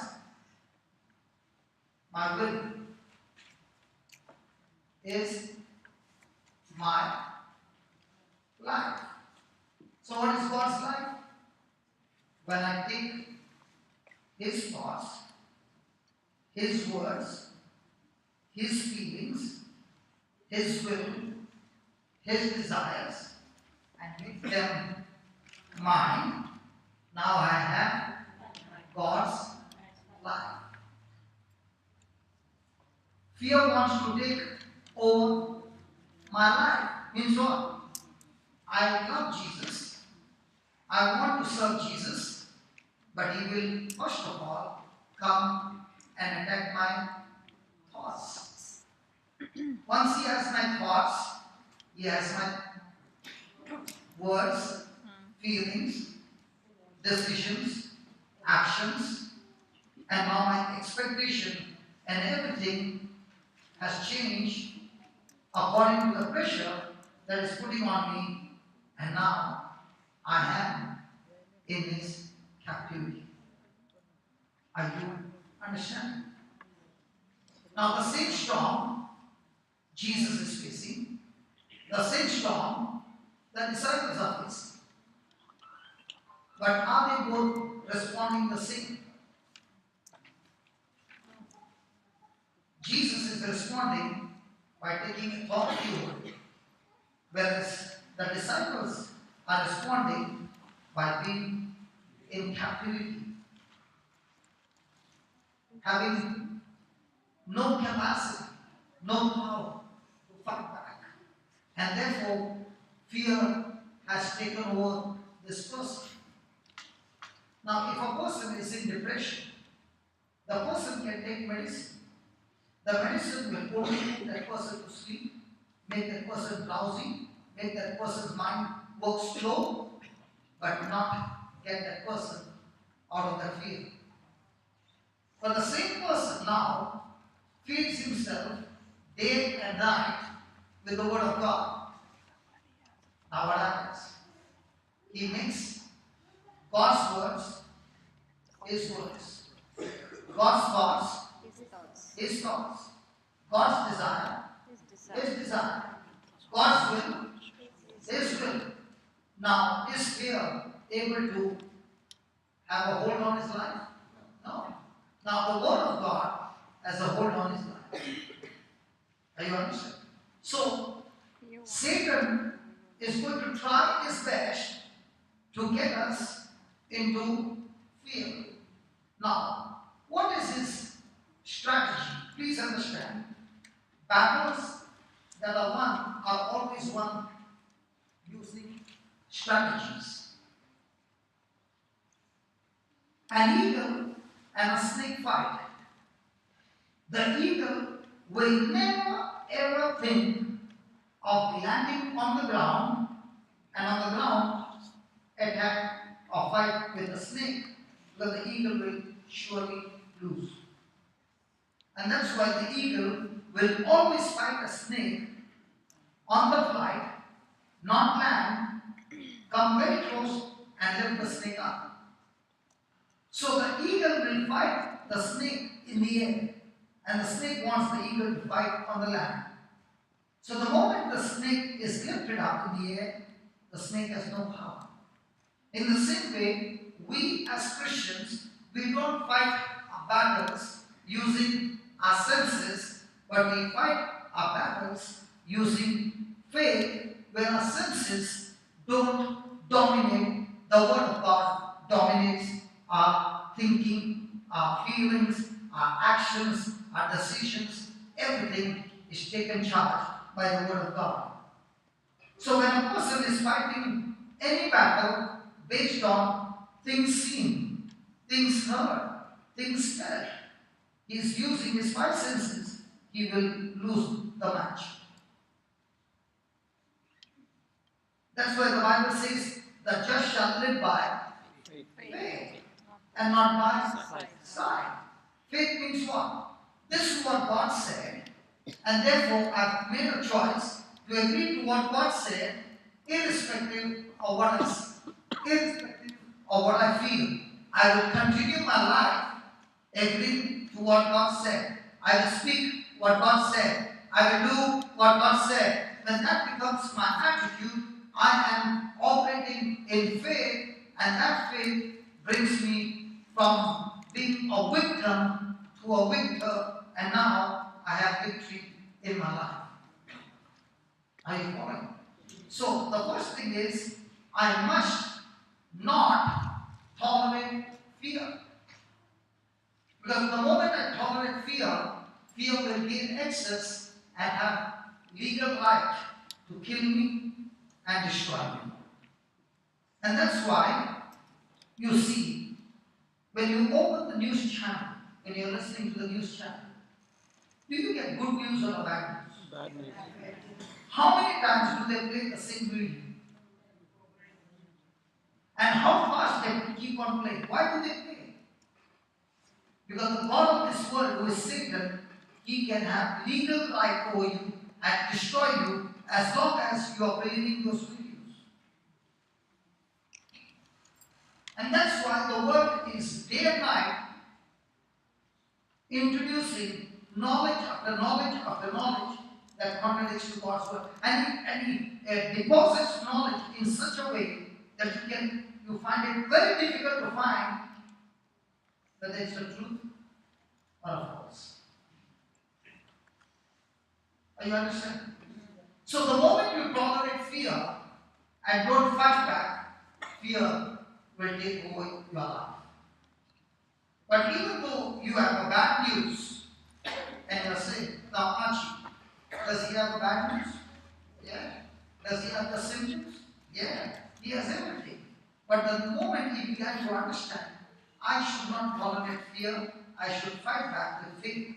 As he began to do that, the man who could not stand last month now is walking twice. Isn't that a big achievement? Yes. Come on. Yes. So is it going to be a process? Yes. It's not a one-time life process. It is a process of daily exercise of building up your faith. And how do you build up your faith? By meditating on the Word of God. Amen? Amen. Next one. Read that. Fear connects you. Fear connects you to what? Satan's desire. Now, does Satan desire to kill you, destroy you, torture you, torment you, and make you suffer? Yes.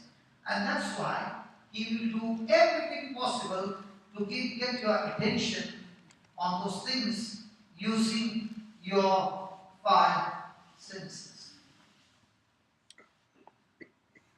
And that's why every day the battle is, whom are you going to be?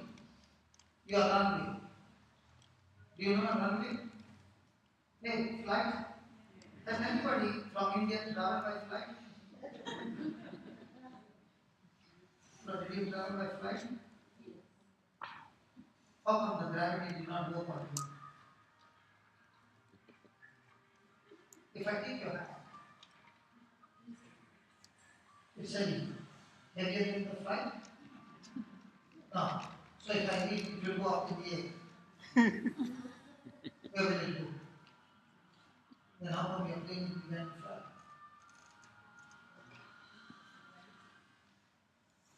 How did the plane fly?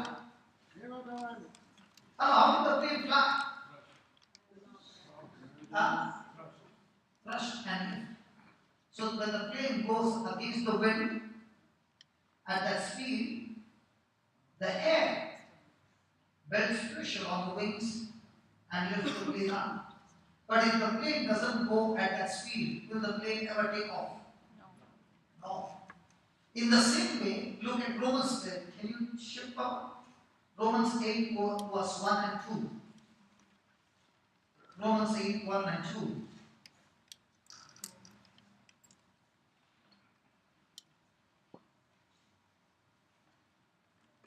Please read. There is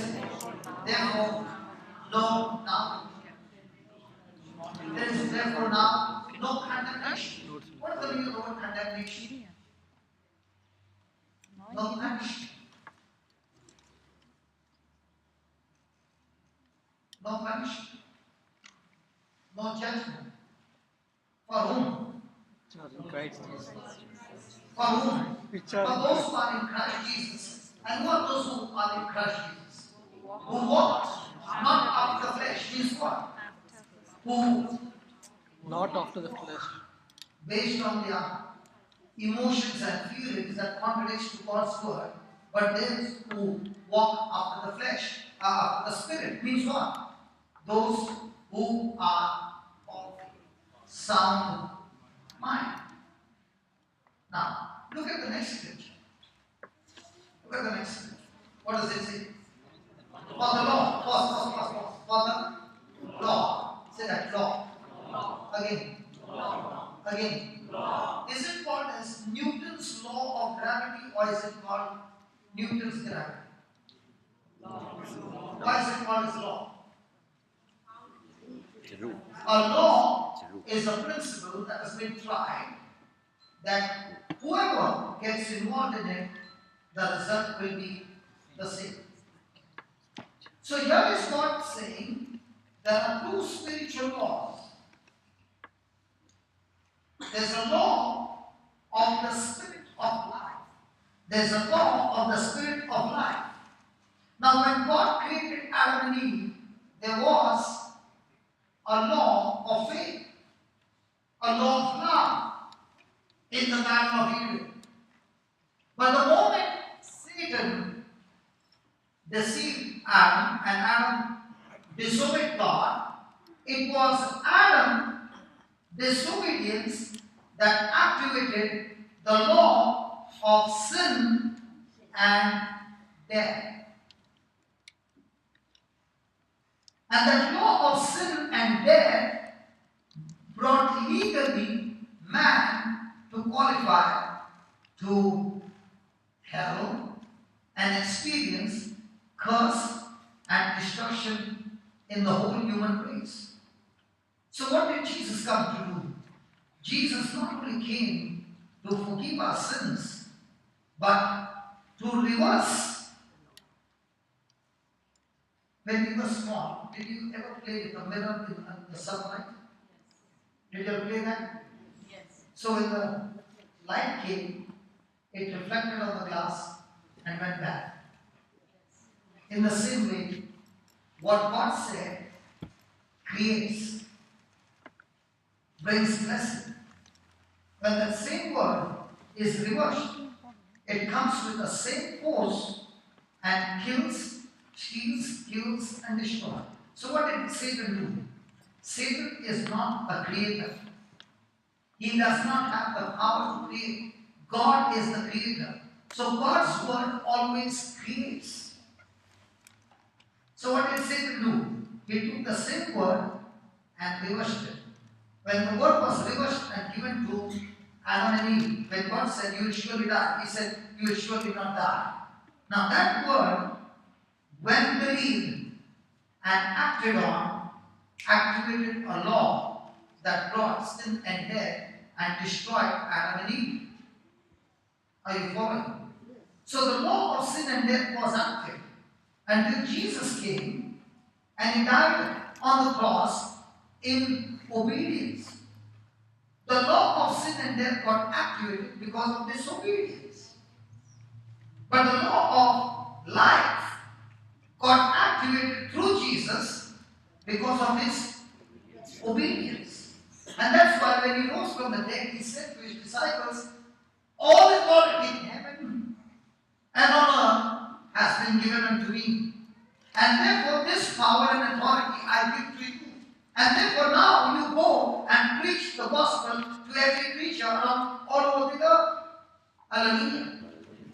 Hallelujah. Hallelujah. So what did Jesus do? He not only forgave our sins, but he reversed the law which was against us and gave us the law by which we can be active in this law that brings what? Life. So the law of the spirit of life, and there is a law of sin and death. What I think in my mind, I choose which law to keep active in my life.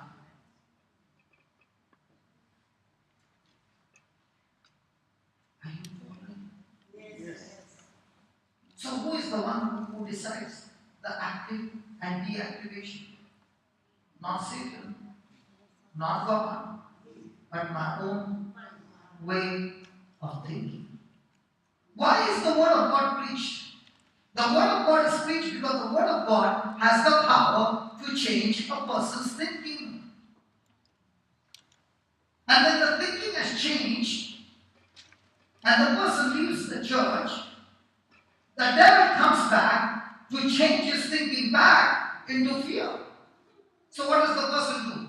When he walks out of the church, he takes some teaching, some material, the books, goes back home and keeps on playing it over and over again. Now as long as he's playing it, he's thinking on it, he's speaking it, he's doing what the word says, the law of spirit of life is now activated. What will this spirit of life do? Destroy every power of darkness in your life.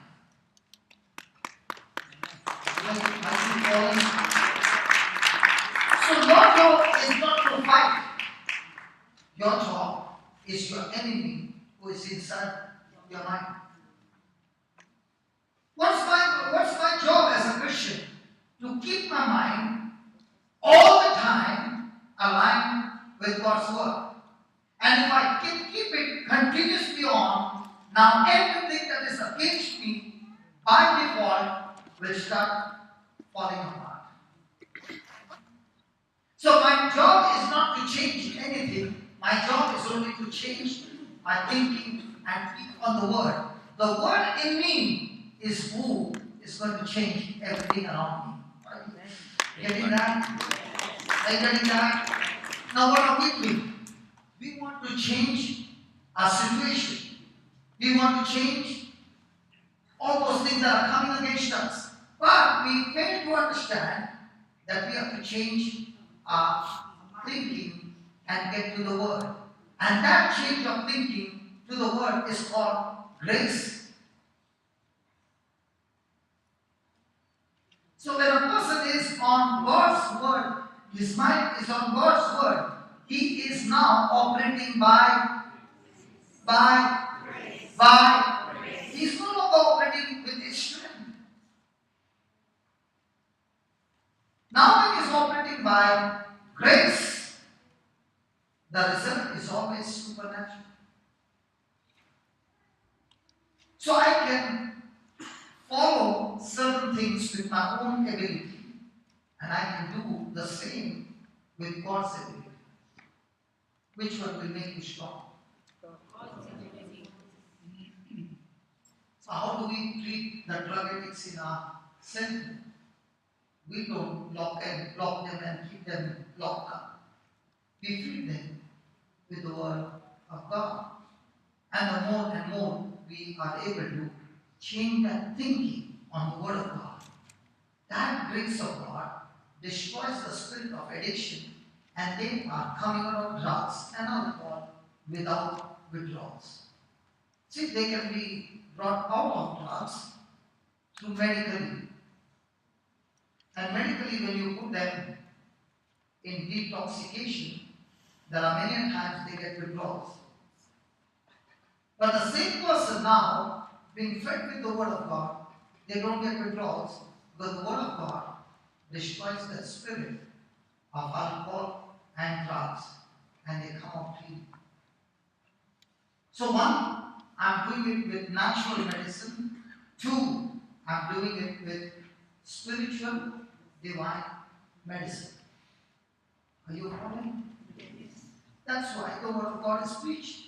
And that's why when the Word of God is preached and a person changes his thinking, at once there are healing, there are signs and wonders. Why?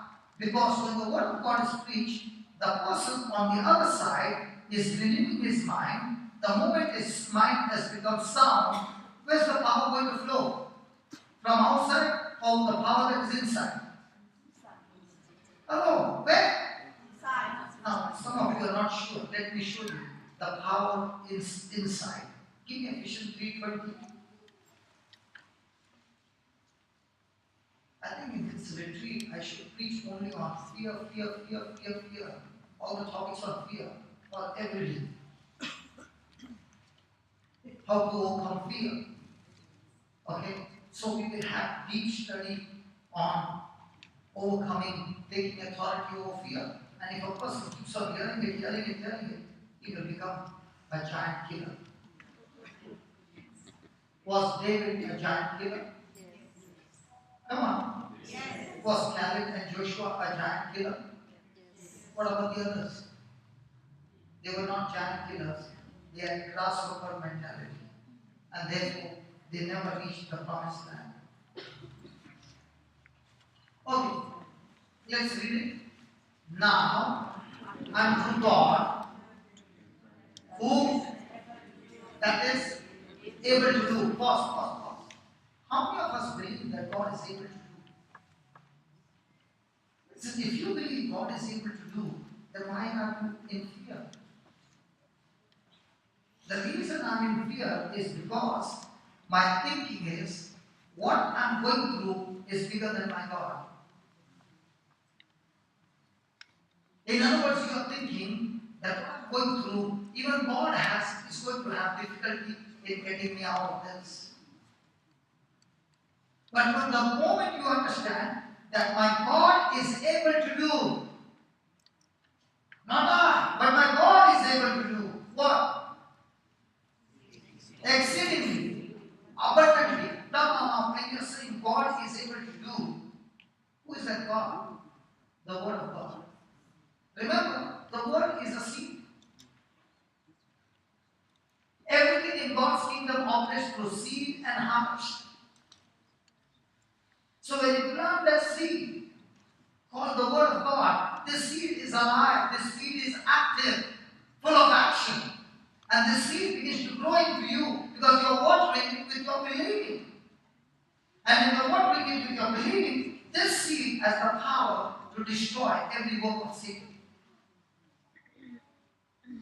And that's why it says, now to God, who is able to do exceedingly, abundantly, far more than we can ask or think, according to the power working in heaven. Working in heaven. See, right from childhood, what were we taught? Power will come. And God is saying, in you, come, in you. Now, if I understand the power is in me, will I take the corresponding action? Now, let's take an example. Supposing you went to a restaurant and you got $20 in your pocket. Will you order food for $30? How much will you order? You will order up to 20. If you order 21, you are in trouble. So your action will be based on the knowledge that you have. Oh. Yes. In the same way, when I believe that I have the power working in me, and this power to be active or to move into action, it's my job to give the asking and the thinking. Because the power in me is God's power.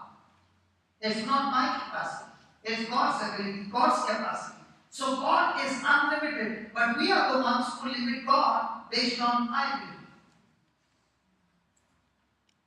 Because every time we think something, we want to do something, it's always going to be, how much can I do? And God is saying, that's where you went wrong. Because I have given you a partner, his name is Holy Spirit, and he can only move into action because he is your helper only when you ask or think according to my word. Are you following? Yes. Hallelujah. Hallelujah. Let me give you an example. Is there anybody who has got a problem in the back? Strong problem in the back. Might be some bone or something. I don't know why healthy people come to church. You got a problem in your back? Why are you telling her? Oh, you are believing that she has got the power. You got a back problem.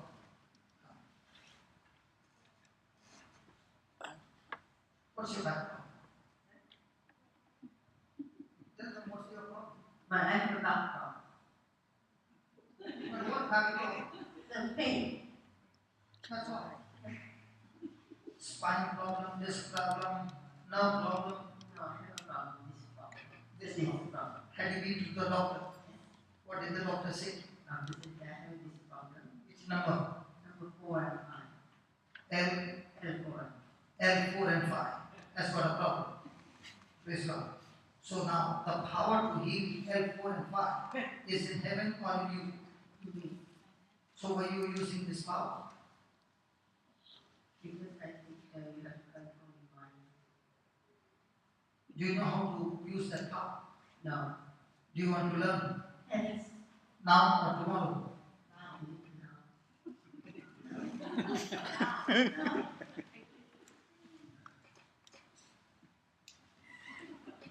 Okay. Is the pain there now? Yeah, good. Stand it. Okay, let's use the power. Now, what is he saying? Now to God, who is able to do. Now, who is that God? The word of God is God, right? Hello? Yes. Now, is the word of God Jesus? Yes. Is Jesus love? Yes. So, love is able to do. So, if you got bitterness, will it work? No. So, love is able to do exceedingly abundantly, far more than you can ask or think to the power that is at work within you. Yes. Now, just give me Mark 11, 22 and 23.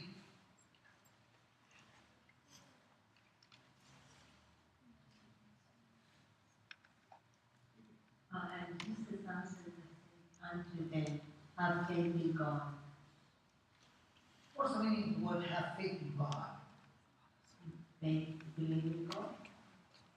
Have faith in God means agree to His word. Make His word your evidence, your conviction, your confidence, what His word says. Okay? So, are you willing to agree to His word Yes. or to your emotion Sometimes. or to your feeling?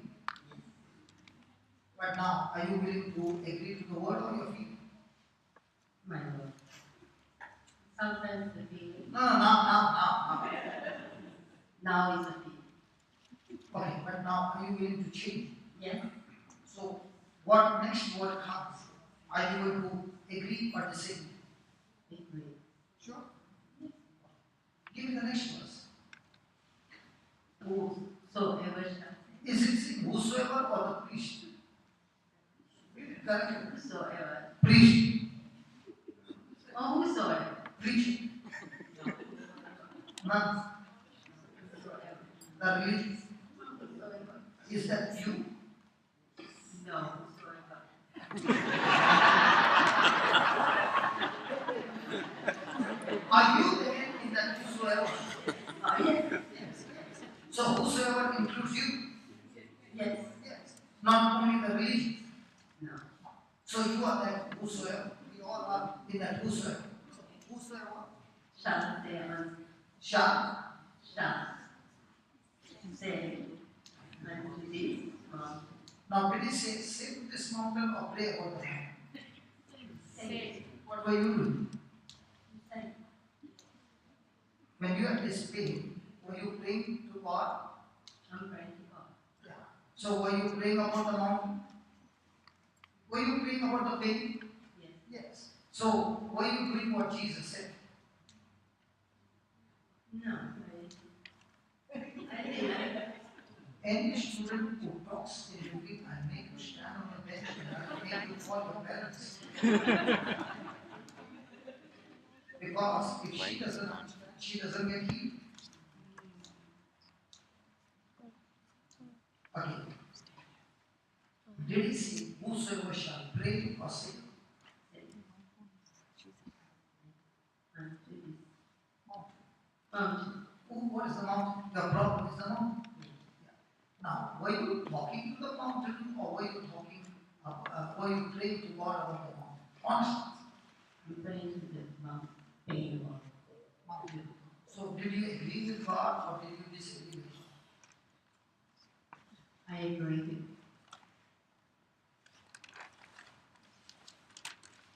Did Jesus say pray about the mountain?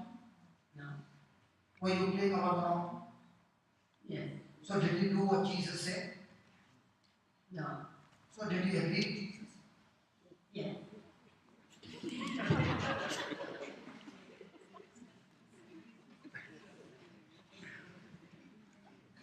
No.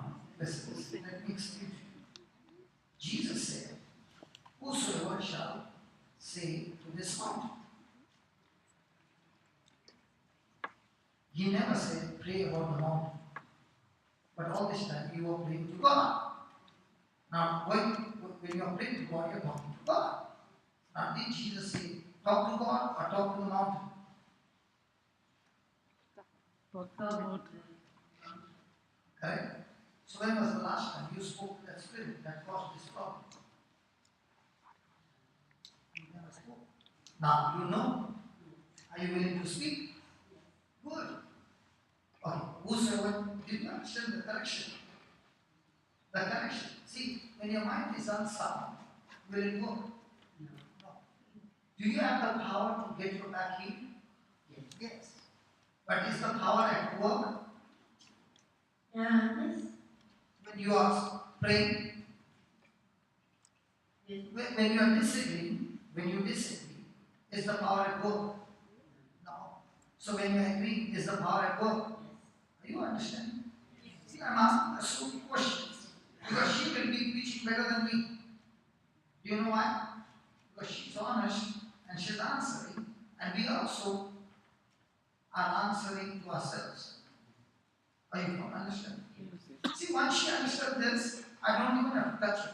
The next moment, her back will be complete. But she has to open the tap. Can I open the tap? No. But can I teach her how to open the tap? Yes. Yes. Did you get that? So, Jesus said, whosoever shall say unto this mountain, then Be thou removed, and be thou cast into the sea, and shall not doubt in his heart, but shall believe that those things which he said shall come to pass. He shall have whatsoever he said. So did Jesus say, beg and tell the mountain to go or command the mountain to go? Second. Did Jesus say, beg and tell the mountain, please go, or tell the mountain with command, get out? And his command to Good. Now, what did he say? but shall believe that those things which How is he going to speak to the mountain? be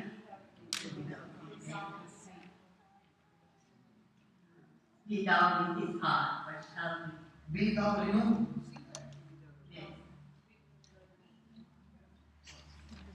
be believe that those things Third line. be thou removed, Be thou renewed. removed, and be thou cast into the sea. So, can you say the same? Yes, Yes. And then? then and shall down in his heart, Shall doubt or shall not doubt? shall not doubt in his heart, but shall believe that those things which he says shall come to pass. So, what is your job now? To believe that those things what you say shall come to pass. So, how does a person move the mountain? He speaks, he believes. He speaks, he believes. What he speaks to the mountain, he does not doubt. Is it difficult? What's the last one? He shall have whatsoever he says. So, how many times have you said, I got that thing? So, what will you have? Still I have faith, but one day to go away.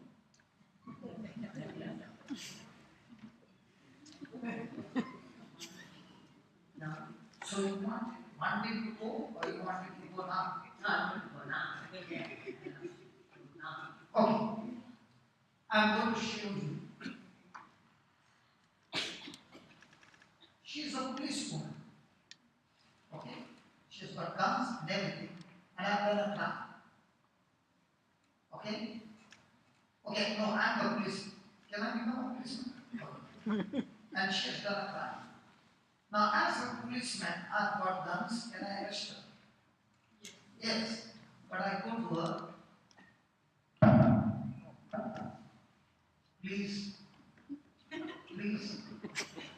Please, submit yourself. I won't be arrested. Please.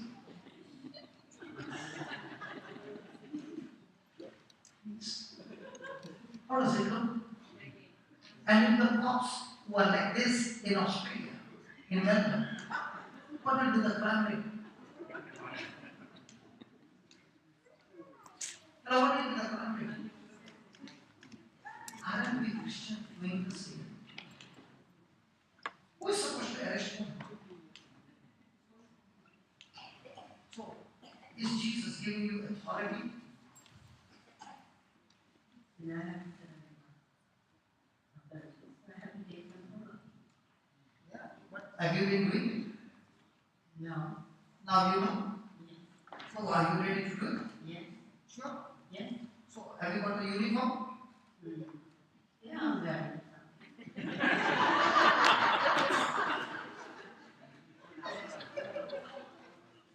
See, listen.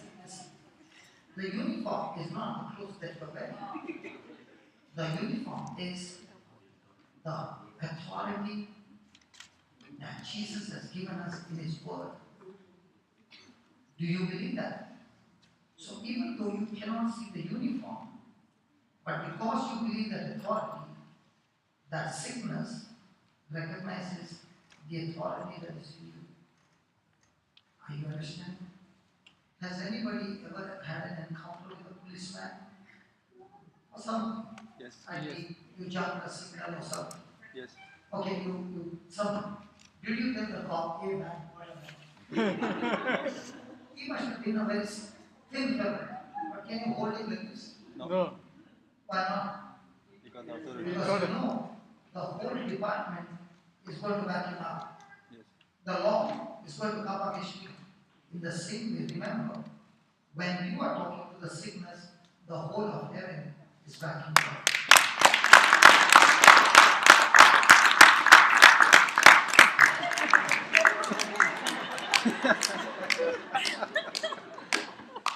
You want to Take the pain and sit down. Put the mic. Close your eyes. And say what I'm saying, okay? And imagine, okay? Say that. Lord Jesus, I thank you. Loudly, loudly. I thank you For teaching me the truth.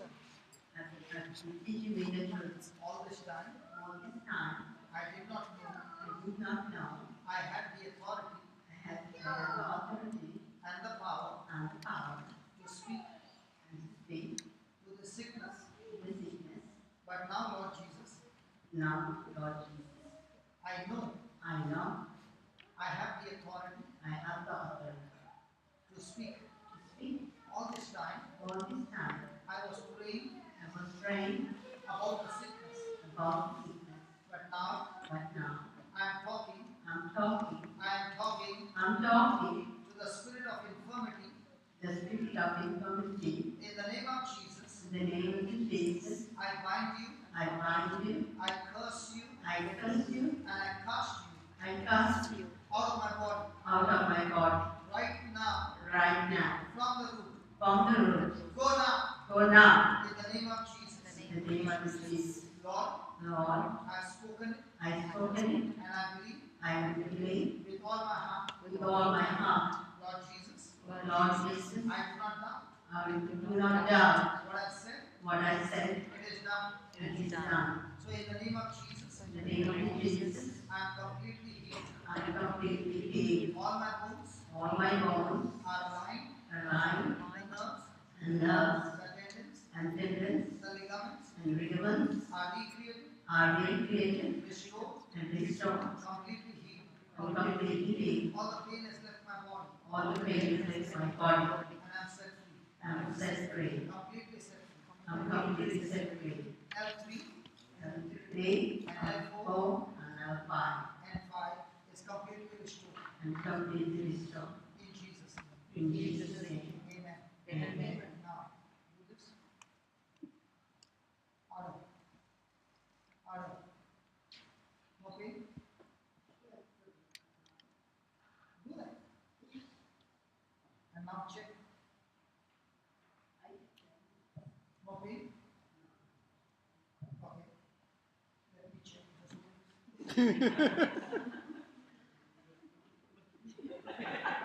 Come on, done. Done, yeah. Come on, go. Come on, then. Is that pain? So now you can go for a dance. Yes. Praise God.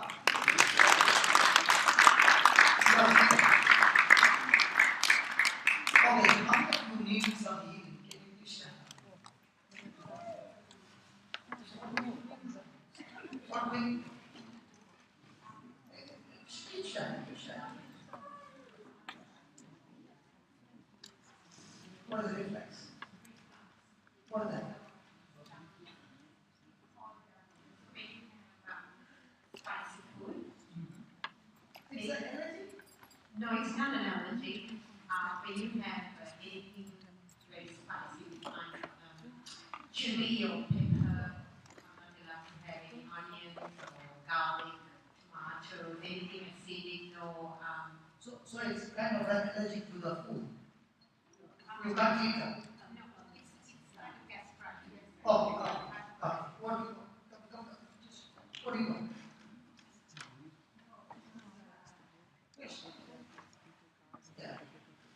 Last time I go jogging, then I saw where I go support my, because I fall, I use my hand to support. Actually today I need to do the ultrasound. Then I understand, then I forgot to go. Then I think today I come here for heal. Good. What about you? Oh, I can see your leg. Yeah, good. I don't need to ask you your leg. Anybody else? How much time I got? 20 minutes. 20 5 minutes. minutes more, then we can have the music. Yeah, come. Anybody else?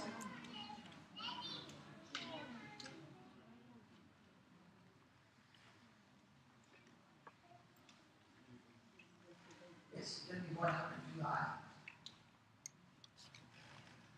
the retina in my eye is destroyed, partly destroyed.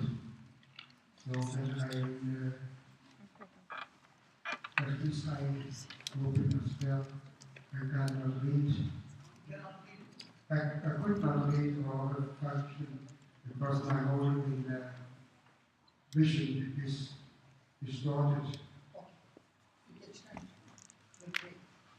What about her? She has got bandage on.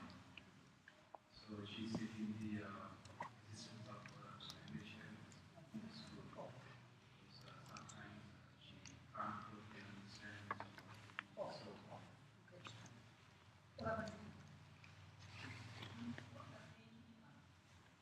Edema, allergic to pollen. Pollen.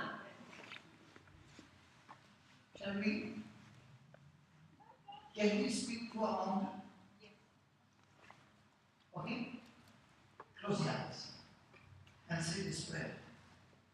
Say, Lord Jesus, Lord Jesus, I thank you, I thank you, I praise you I praise you for teaching me for teaching me the truth. the truth.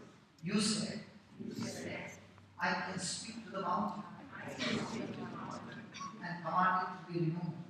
and command it to be removed. So, Lord Jesus, So, Lord Jesus, in your name, in your name, I'm speaking I'm speaking to that sickness, to that sickness, to that infirmity to the infirmity in my body. in my body. In the name of Jesus, In the name of Jesus, I curse you, I curse you, I bind you, I bind you, and I cast you and I cast you out of my body. out of my body. In the name of Jesus. In the name of Jesus, Lord Jesus, Lord Jesus, I believe I believe this infirmity is gone, this infirmity is gone. and now, And now, by the power of the Holy Spirit, by the power of the Holy Spirit, you are recreating you are recreating all my internal organs all my internal organs and restoring and restoring my body.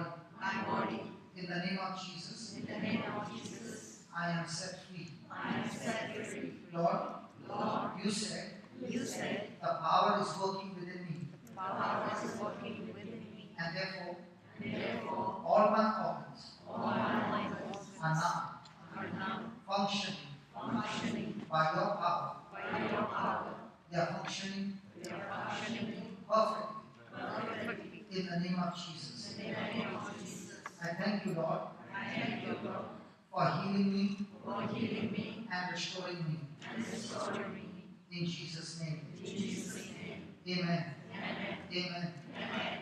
Now, you can go home and try that. We can't understand. Leave it home.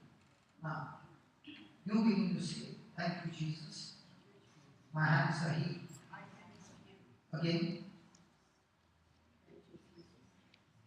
Again. All the pain is lifted. There's no pain now. Is there having pain? Like the color, you know, the power. But now is the pain there?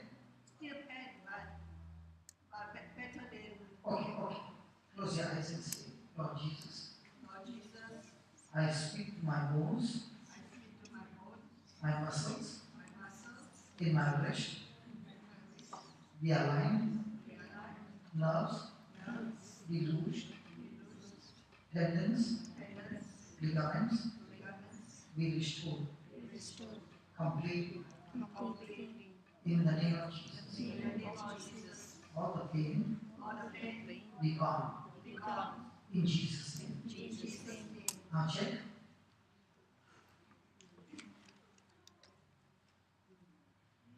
Yes, ma'am. Good.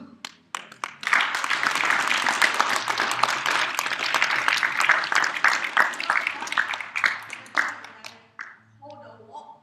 When I move this way, I can't. You know? And now I feel, yeah. Thank you, Jesus. Are you ready? Close your eyes and say, Lord Jesus, I speak to my knees, the bones be recreated,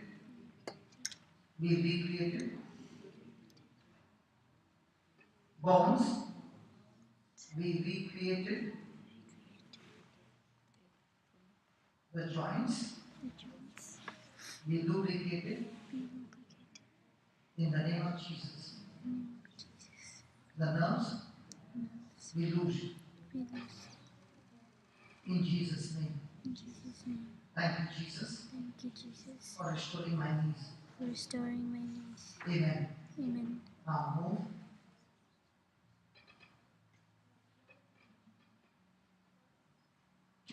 Good. No, keep moving. Keep moving. How much? Faster. Can't believe it now. The pain has left us.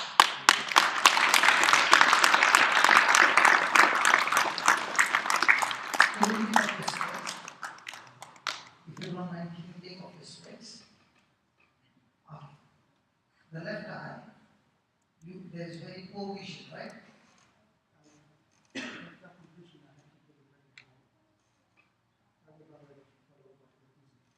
Okay.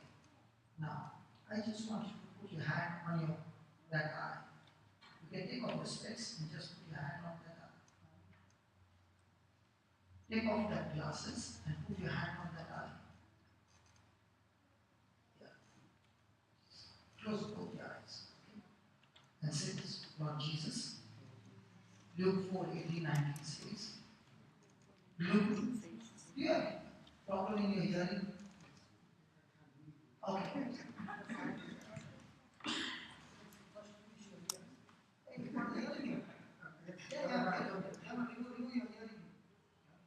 Take off your hearing aid.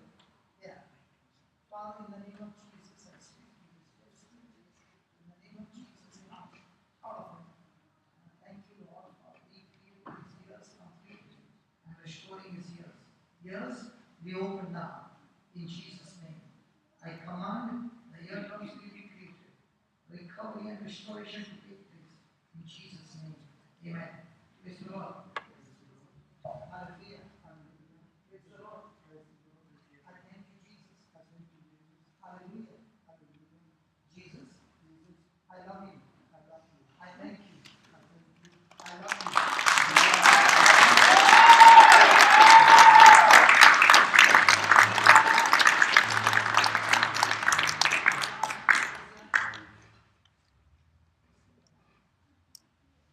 Loving Father, thank you. It is your glory. And it is you, Lord, who is doing amazing things. Holy Spirit, thank you for the gift of faith. I speak to this eye now. Receive the life of Jesus. We recover complete lens. Lord, create new lens in his eyes. Retina, the vision will restore completely in the name of Jesus. The spirit of blindness, get out of him. Lord, your word says in Luke 4:18, the Spirit of the Lord is upon me, my God himself has anointed me. He has sent me to proclaim the good news to the poor. He has sent me to declare sight to the blind. So in the name of Jesus, I declare sight, complete sight, in Jesus' name. Amen. Now open your eyes. Can you see me now? Clear? Clear now. Good. Praise God. It's over.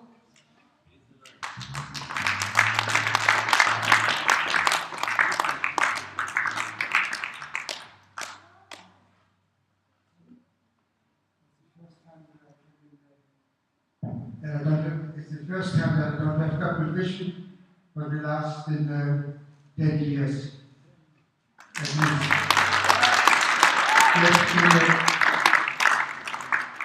I could not have been able to see you clear. Now you can see me. Yes, I can see you better. Yes, very good. Can I hug you? Can I hug you?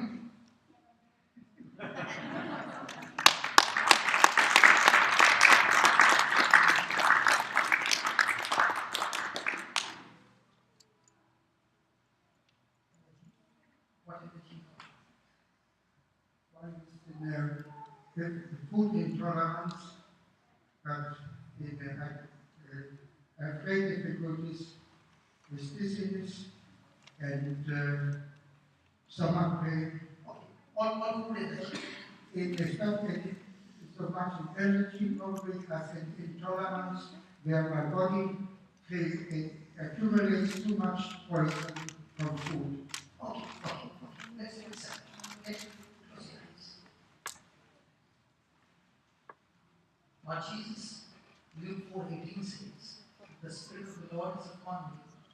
My God Himself has anointed me.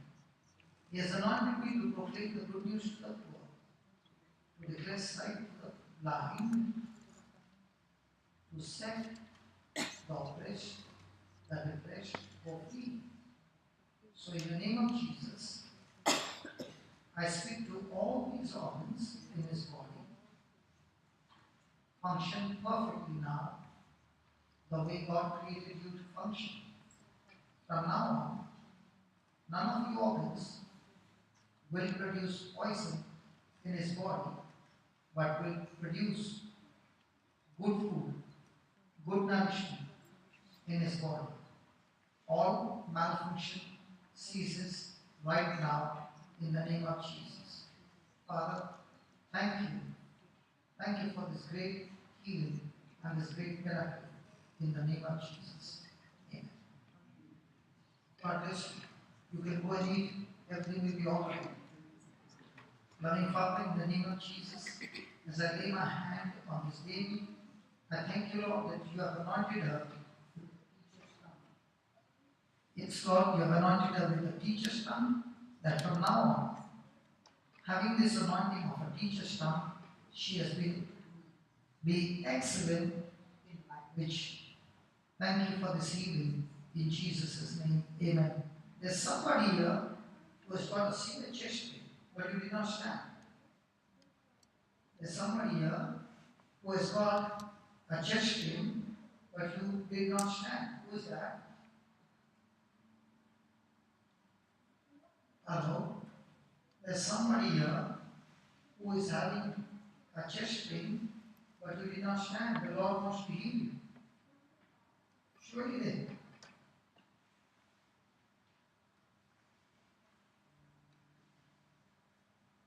Nobody? I've got a curved spine, but it's just fine. Chest pain? My spine is curved. Your spine is curved? You'll fix it up. But anybody with a chest pain? Okay. You can start. You can start the praise and worship. I will pray. Let's worship the Lord. I praise you for setting us free from all energy. No more energy in the life of God. Lord, I thank you that you have increased the immune system that approved and has victory over every energy in our life. In Jesus' name, amen. Can we all stand, please?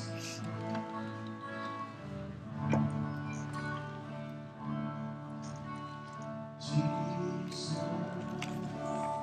you're the sweetest thing of all. Jesus, you always hear me when I call. Jesus, you make me up each time I fall. You're the sweetest name of all. Jesus, you're the sweetest name of all.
God? Praise God. Can faith open deaf ear?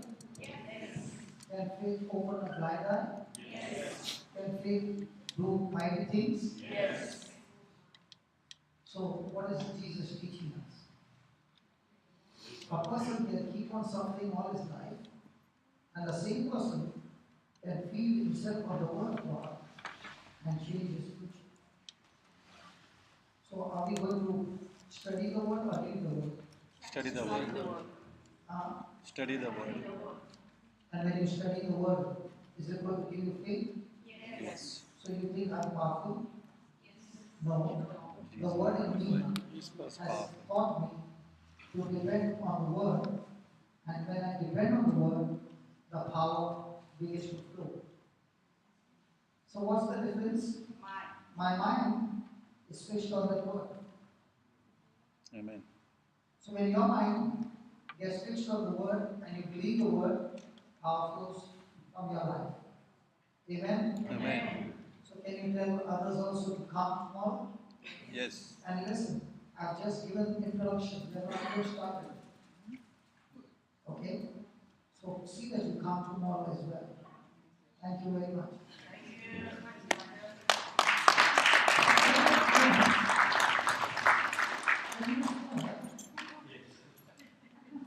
The 10 minutes more.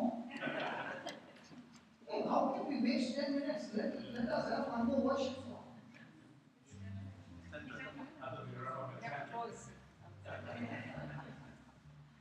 Praise the Lord. We are having a small collection for the church. So, Praise God. Listen, how many students speak? But do you know what happened with Adam? Okay, let me share it. Did God give Adam the Garden of Eden? Yes. Did God say one tree is his? Come on, yes or no? God said, don't even eat the fruit of that one tree, right? What did Adam decide? He decided to eat of what belonged to God. What happened? He lost the garden. In the same way, God says, everything that I've given you, 90% is yours, 10% is his. If you eat that 10%, it says, keep the 10%, 90% I give. And that's what happened. The Garden of Eden was gone, and Adam sat with that, what he had, and lost everything. In the same way, please understand, when you are giving money or dollars, it's not the money, it's your life. You sweat it, you earn, you use your talent and everything, which God gave it to you free. So when you are putting in the dollar, please remember, you're not putting the dollar, you're putting your life.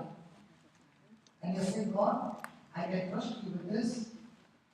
And remember, this money is not coming to me. But don't you think God has given us a facility to use the church? Isn't it our job now that what God has taught us is you cannot measure it with dollars? Right? Don't you want to bless what you have received? Melchizedek came and blessed Abraham. The Bible says Abraham gave 1/10. When he gave, the blessing got activated. But if we are selfish, then we are saying, God, you bless me, but don't ask anything from me. God doesn't bless a conjuice. He blesses those who will be a blessing to others. So if the heart condition is everything inside, then the tap gets closed.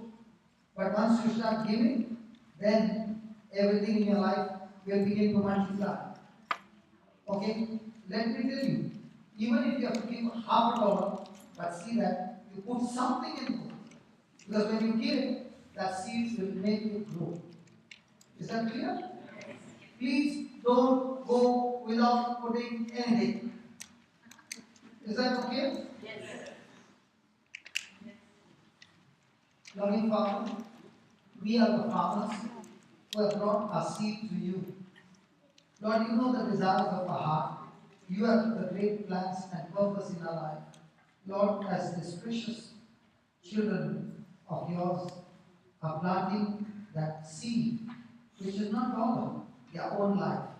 And they want to trust you and say, Lord, these are the gifts and the charisms and the resources that you have given, because of which I could go to work and get these dollars.